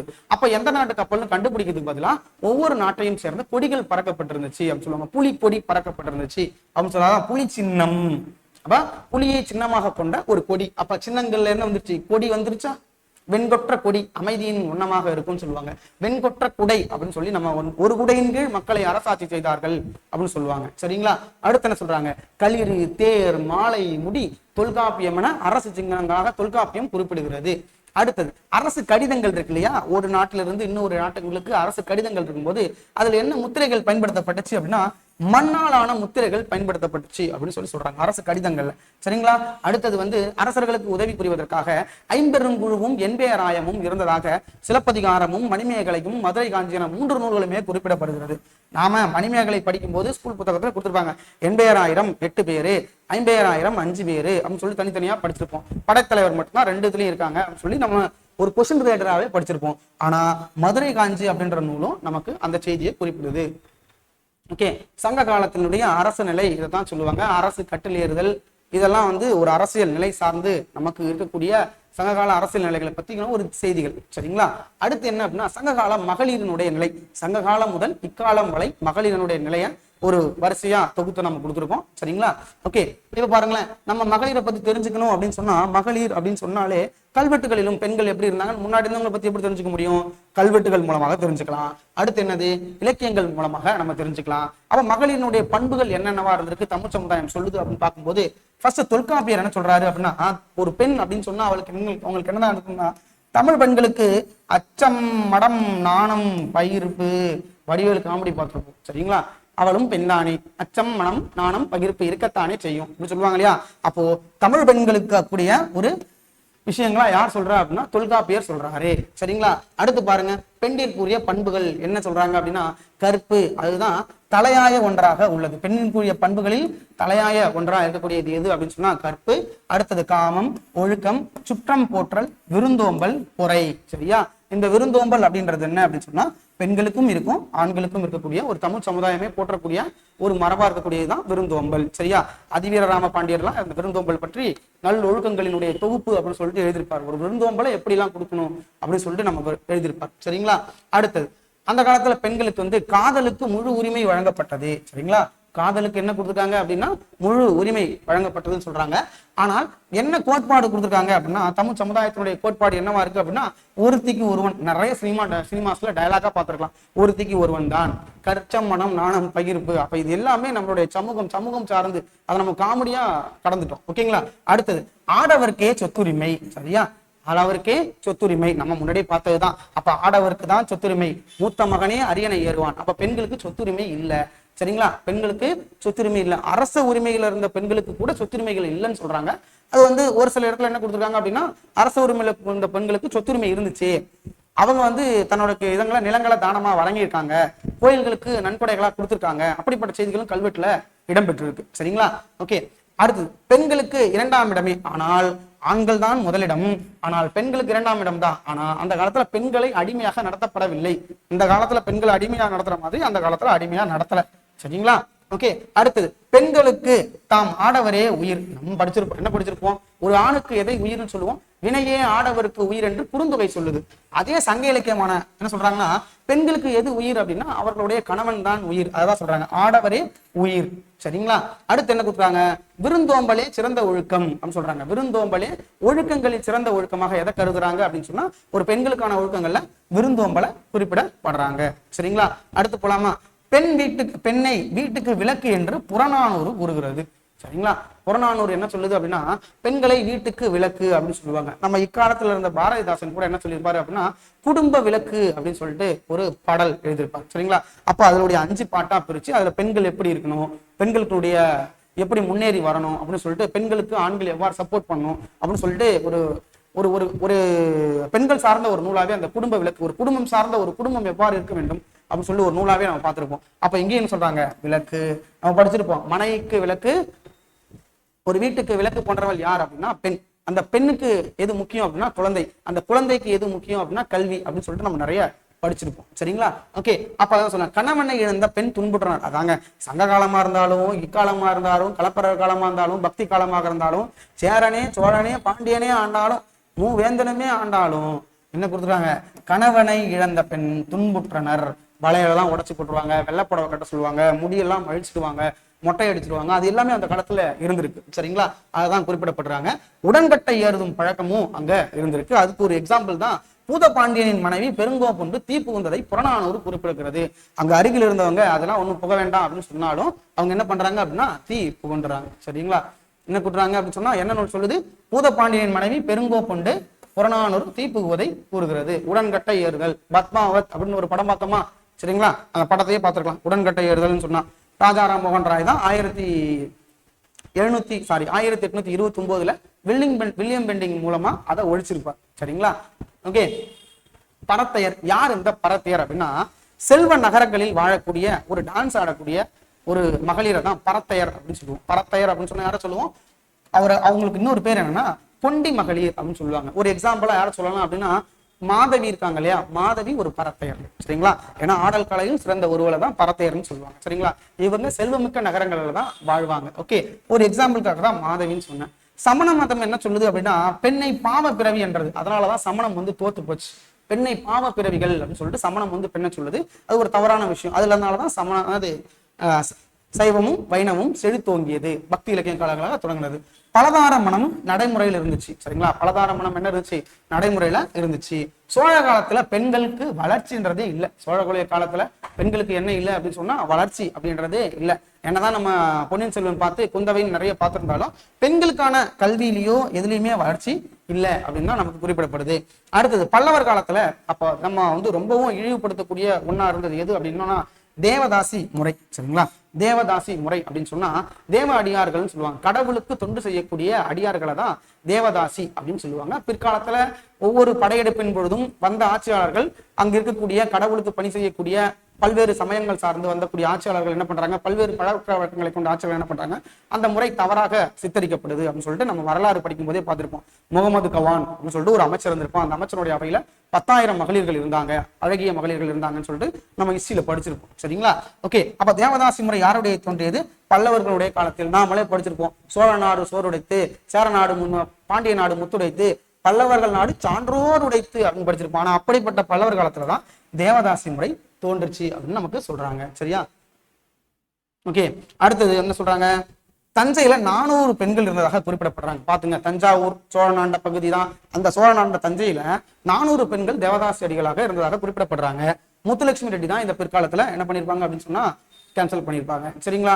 பெண்களுக்கு வாக்குரிமையை எப்போ நம்ம கொடுத்துருக்கோம் அப்படின்னா 1919 தான், சரிங்களா? அப்ப முதல் பெண் கல்வி ஆசிரியர் தான் நம்ம யாரை பார்த்திருப்போம் அப்படின்னா 1848 ஜோதிபாய் பூலே, சாவித்ரிபாய் பூலே அவங்க தான் முதலாக பெண்களுக்கான கல்வியை நிறுவுவாங்க, சரிங்களா? பெண்களுக்கான கல்வியை அவங்க தான் நிறுவுறாங்க அப்படின்னு சொல்லி பார்த்திருப்போம். முதல் டாக்டரா ஐடோ சோஃபியா ஸ்கட்டர் அப்படின்னு சொல்லி பார்த்திருப்போம். முத்துலட்சுமி ரெட்டியை பார்த்திருப்போம். முதல் துணை மேயரா அவங்கள தான் பார்த்திருப்போம். சென்னை மாநகராட்சியினுடைய முதல் துணை மேயரா பார்த்திருப்போம். அந்த ப்ரீவியஸ் கொஸ்டின்லயே நம்ம படிச்சிருக்கலாம். அப்ப பெண்களுக்காக என்ன பண்ணிருக்காங்க அப்படின்னா நீதி கட்சி தான் 1919 என்ன சொல்றாங்க அப்படின்னா வாக்குரிமை என்பது பெண்களுக்கு இல்லை. அதுக்கு முன்னாடி ஆண்களுக்குன்னு கொடுக்கல. ஆண்களுக்கு எப்படி கொடுத்தாங்கன்னா சொத்து வச்சிருந்தவங்களுக்கு, ஜமீன்தார்களுக்கு, கல்வியில் படித்தவர்களுக்கு மட்டுமே கொடுத்திருந்தாங்க. அப்போ யாருக்காக கொடுக்க முடியல? பெண்களுக்கு கொடுக்க முடியல. அப்ப 1900 ஜோதிபாய் புலேவை நம்ம ஒரு எக்ஸாம்பிளா, சாவித்திரிபாய் புலேவை ஒரு எக்ஸாம்பிளா ஃபர்ஸ்ட் நம்ம எடுத்துக்கலாம். அடுத்து நம்ம பார்க்கக்கூடிய ஒன்னா என்னவா இருக்கும் அப்படின்னா அன்னி பெசன்ட் அம்மையார் நம்ம பார்த்திருப்போம். அவங்க நம்ம நாடு சேர்ந்தவங்க கிடையாது, சரிங்களா? அடுத்து இங்க என்ன கொடுக்குறாங்க? 1947 தேவதாசி மசோதா நிறைவேற்றப்பட்டு தேவதாசி முறை ஒழிக்கப்பட்டது. 2016ஆம் ஆண்டுல 50% என்ன பண்றாங்க அப்படின்னா பெண்களுக்கு உள்ளாட்சி அமைப்புல இடஒதுக்கீடு கொடுத்திருக்காங்க, சரிங்களா? 33% இடஒதுக்கீடு நம்ம பார்த்திருப்போம். அடுத்தது பட்டங்கள் ஆளுவதும் சட்டங்கள் செய்வதும் பாரினில் பெண்கள் நடத்த வந்தோம், 8 அறிவினில் ஆணிற்கும் பெண்ணிங்கு இலைப்பிள்ளை காணோம் என்று கும்மியடி என்று பாரதி சொல்றார். ஒரு பெண்களினுடைய பத்தி சொல்லக்கூடிய வரிகள்ல பாரதியையும் பாரதிதாசனையும் தவிர வேற யாரால் சொல்ல முடியும்? அப்படிப்பட்ட ஒரு பெண்களுக்கான ஒரு உரிமையை தான் இன்னைக்கு நம்ம கொண்டாடிட்டு இருக்கோம், சரிங்களா? ஓகே, அப்ப பாரதிதாசன் பெண் கல்வியை பத்தி பயங்கரமா சொல்லியிருக்காங்க, சரிங்களா? ஓகே, நம்ம ஒரு ஃபர்ஸ்ட் தமிழ் சமுதாய வரலாறுனா என்ன அப்படின்னு சொல்லி நம்ம பார்த்துருக்கோம். இதுக்கப்புறம் தனித்தனியா அவங்களுடைய செப்பரேட்டா படிப்போம். சேரன்னா யாரு, சோழன்னா யாரு, பாண்டியன்னா யாரு, அவர்களுடைய பட்டங்கள் என்ன, கொஞ்சம் கொஞ்சமா படிச்சுட்டு வந்திருக்கோம். ஒரு நாகரிகம் பண்பாடு படிச்சிருக்கோம். தமிழ் சமுதாயம் எப்படி உருவாயிருக்குன்னு பார்த்திருக்கோம். தமிழர்களுடைய அரசர்களுடைய நிலைகள் பார்த்திருக்கோம். அதுக்கப்புறம் யாரை பத்தி பார்த்திருக்கோம்? ஒரு பெண்களினுடைய நிலை எப்படி இருந்துச்சு அப்படின்னு சொல்லிட்டு நம்ம பார்த்திருக்கோம், சரிங்களா? மற்றபடி இன்னும் நம்ம டெப்தியா உள்ள போய் படிக்கணும், சரிங்களா? ஓகே, அடுத்தடுத்த கிளாஸ்ல நம்ம மீட் பண்ணுவோம். நன்றி.